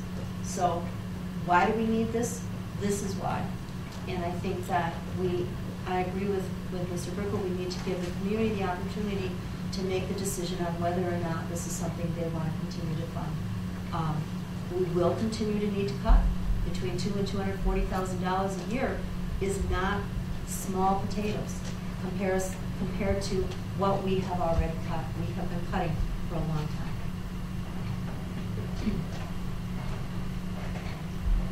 So we utilized the recommendation from the administration as well as the survey to come up with some numbers. So unlike 2 meetings ago, this meeting, because the recommendation was made by the administration, the Finance Committee is coming with the recommendation to the board to, at a minimum, approve going for our next meeting for a resolution for referendum with the numbers that were presented here. So I'll open it up for discussion on everybody else's opinion on the dollars. Any other questions? I have just a basic question around the matching of the 200 or 250 in cuts, if you will, next 2 years. How that matches up with the 1.5 million over that 3 years as well. It's definition of dollars, so there'll be a question amongst the public of, well, if you're asking for this, but you're cutting for that, is that a net number? Is that a gross number? How does that work? I'm not sure exactly what you're asking. I can, $200,000 is about 2% of our budget. So, I'm not. If for instance, the 300,000 and we were taking 200,000, then we would have to cut 500 instead of cutting 200. It's giving us some relief in there. It's not allowing us to not cut anything. Still got to monitor the dollar. Over the next 4 years, we're asking for $1.5 million in referendum dollars, as well as we're going to be cutting an additional $1 million from the budget to meet the budget forecast. I think that helps tell the story a little better, because it's not just asking the taxpayer, you're also asking the school and the budget process itself.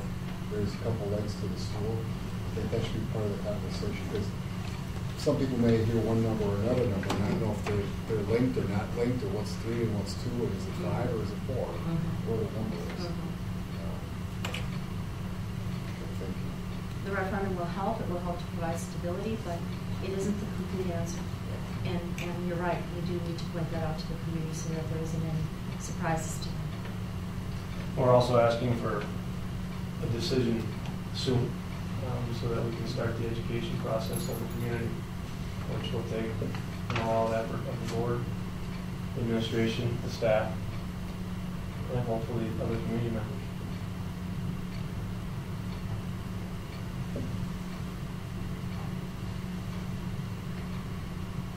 Dr. Martin, the goals and initiatives that are listed up there, with the plan that's proposed, will that be maintained or will that be met, given the reductions plus the... That's our goal. I don't know. I don't know if I can promise that there won't be any other athletic or co-curricular programming cuts. But we're certainly going to try and maintain them, as even you heard tonight with the golf. you know, is there a community group that's willing to support us? The implementation of the Common Core has to happen. We don't have a choice there. Yes, we want to continue to offer new curriculum offerings. The smaller class sizes, quite frankly, that's going to be referendum dependent. We are adding another position at the elementary school. At least it's our intent. We're building it into the budget for next year so that we can have 4 elementary classrooms at the 4th grade level. Does this put 4 teachers at every grade level then at the elementary, in the elementary program? 4 sections at every grade level. 4 sections. And as you know, we added back the reading teachers at the middle school that were taken out a number of years ago as a budget reduction. I can't guarantee it, but boy, we're going to try. Just want to point out what happens if the referendum fails. So Randy, you asked earlier in the meeting for me to provide something to the paper. Is the intention of something like this in summary form to go to the paper? I think that'd be good information for our community to see. I mean, I know the community is here, they're probably gonna have an article in the paper, but if they see it twice, I think it's better than just once.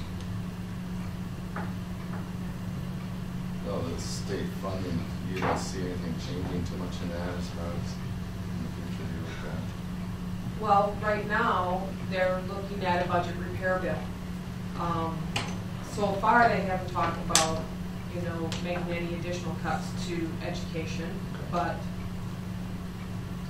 you know, at this point in time, we don't know. And they probably, well, I know they won't make any decision on that until after the April election. They just won't.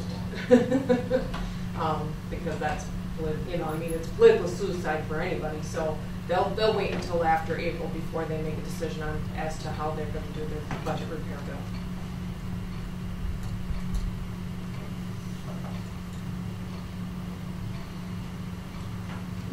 I guess my other question on Dr. Martin, Corey kind of mentioned with respect to this is a message that has a real story to be told. It takes a lot of effort.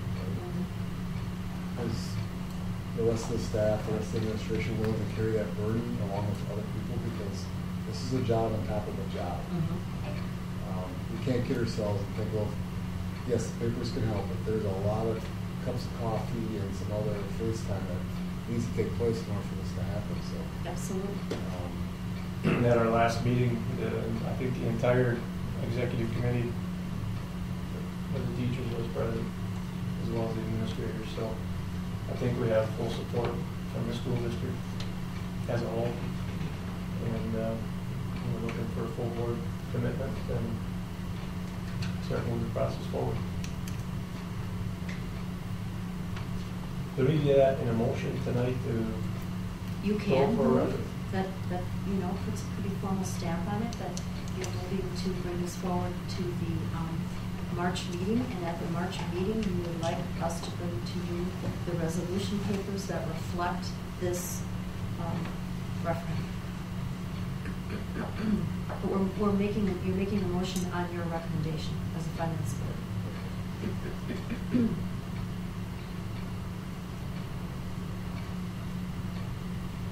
Everybody in agreement on the dollars? Yeah, I'd make a motion for that. Okay. Second. Yeah, I'll second.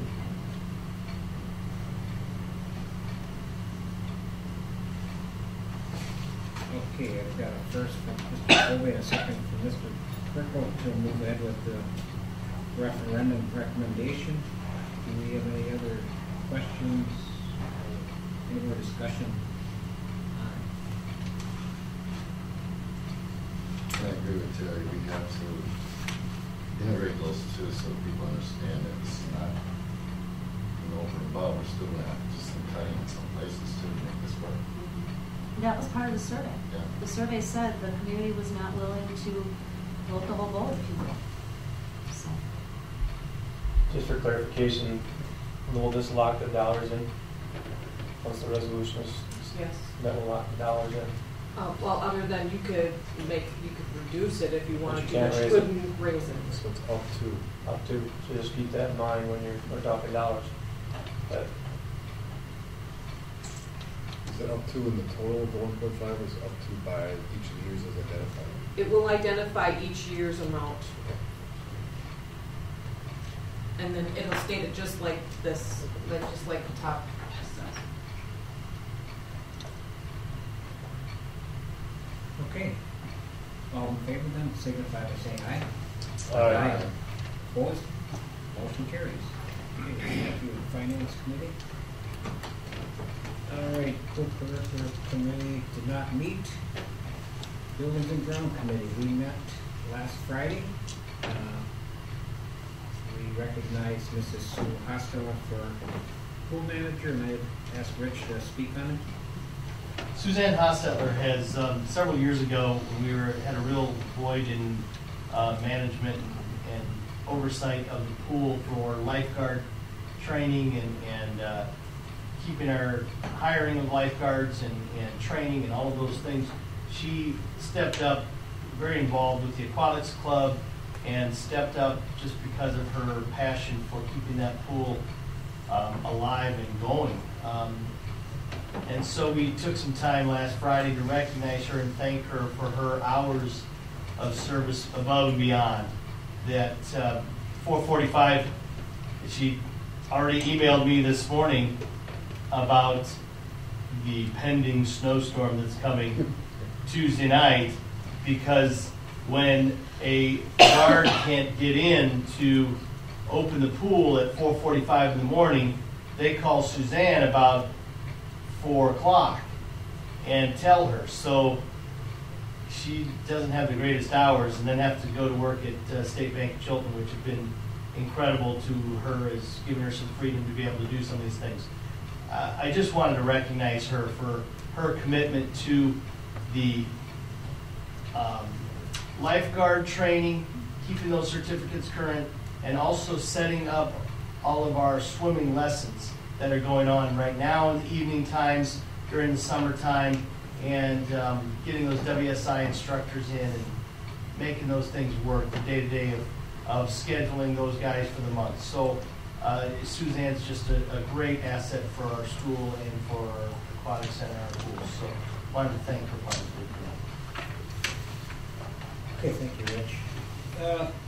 Committee also, we adjusted the pool fees, and we'll be bringing that forward in June. May or June, with May or June. the fees that our board approved.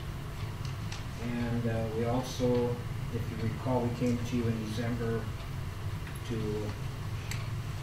we met with the city, and we had an addendum to the Signage at Marcy Park. signage at Marcy Park. We will be posting no conceal and carry at the park at our 4 entrances. When the park is being used for school purposes. So that pretty much was our.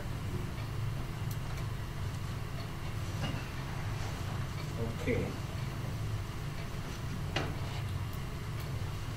Okay, Mrs. Schuster, you have before and after school care.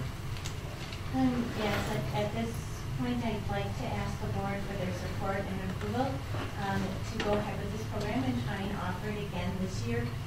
Last year in January, and then in April, I came first to the Finance Committee and then to the school board, asking if it would be possible, based on the fact that we would have enough students enrolled to make it self-sustaining at absolutely no cost to the district.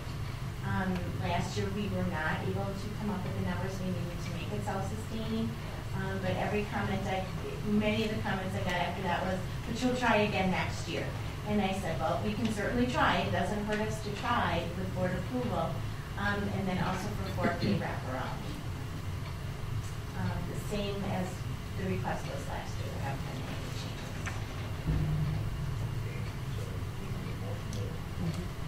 And again, it would be, if the numbers are there to make this a self-sustaining program, that Mrs. Schuster would do exactly what she did last spring and last summer.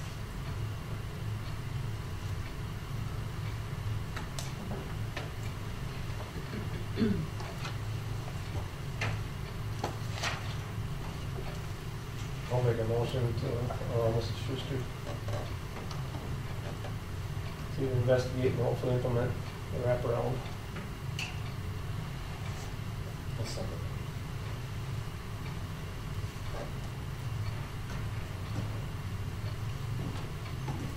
First from Mr. Brickle and a second from Mr. Kreider to approve Mrs. Schuster's request for permission to pursue the opportunities for children and families for the 2012-2013 school year. Any other questions or comments? Fee structure the same? Correct. That has not changed. Would it help to lower that fee structure and have more kids? Well, if we lowered that, we have to get more kids in order to be able to have it self-sustained. The fee structure was lower, and by not raising it for this coming up school year will be lower than in the area because they have raised theirs. So you wouldn't recommend raising the fees? That would not be my recommendation at this point. Any other questions? If not, all in favor then signify by saying aye. Aye. Motion carries. Okay, new business, we will move to administrative reports. Mrs. Schuster. I really don't have anything extra to report at this time. If anybody has any questions about anything, absolutely I'll entertain them. And like Mr. Lazoy said, absolutely come on a Friday and it's a little crazy, but we'll come around and just see what goes on. And it's a very unique day every single day. So, and 2 days are always the same. Okay, thank you, Mrs. Schuster. Mr. Apple? I would like to start off with our Winterfest activities that are taking place this week. We try to bring a mid-year fun for the kids. Today was Pajama Day, tomorrow's Camo Day, Twins Day, Hat Day, and then Dress Up Day with our winter dance on Friday night. A lot of big talk going on about all the dancing going on. It's usually boys on one side, girls on the other side until about the last 10 minutes of the night. Then they want more music to play. So it'll be a fun window. It hasn't changed since we were there. That's right. We do have activities going on outside of school as well.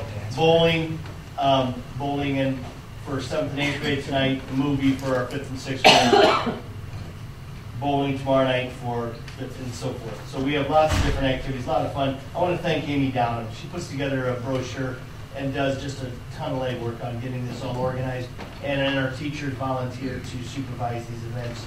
They go till 5:30 at night each night. So thank you to her for organizing, but to all of our staff for helping support that. Nick Kapitsky is going to the Math State Meet this Saturday in Madison, so we wish him well and luck.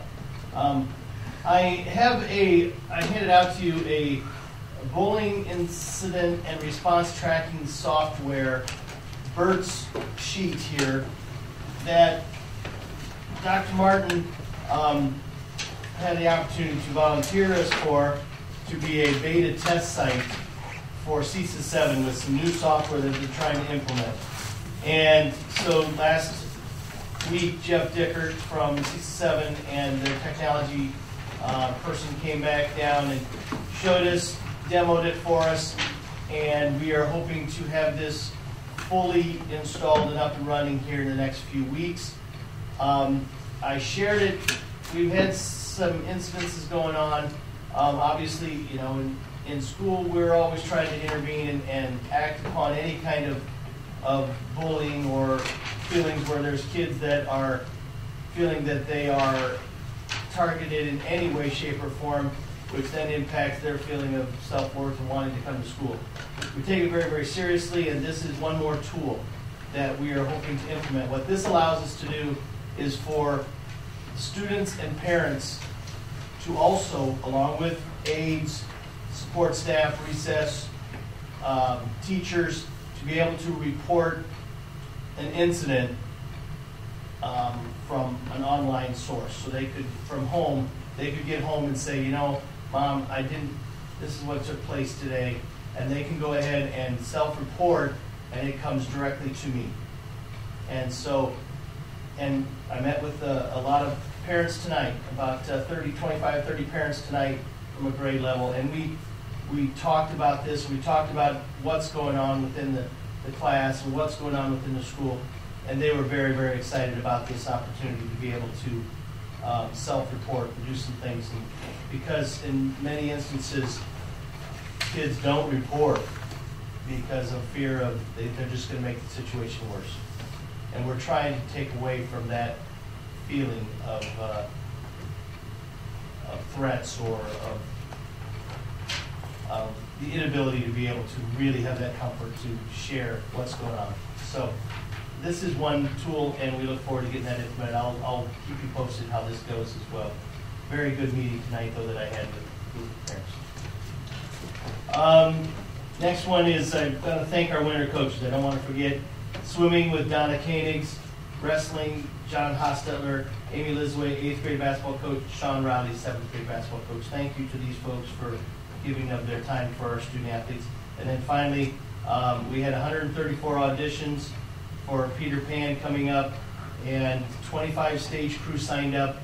We are at 160 students out of our middle school that are planning on being a part of the musical, April 26th to 29th. Thanks to Joy Hoffenroth, Kim Teagues, and Amy Hansen for their part in selecting the great cast.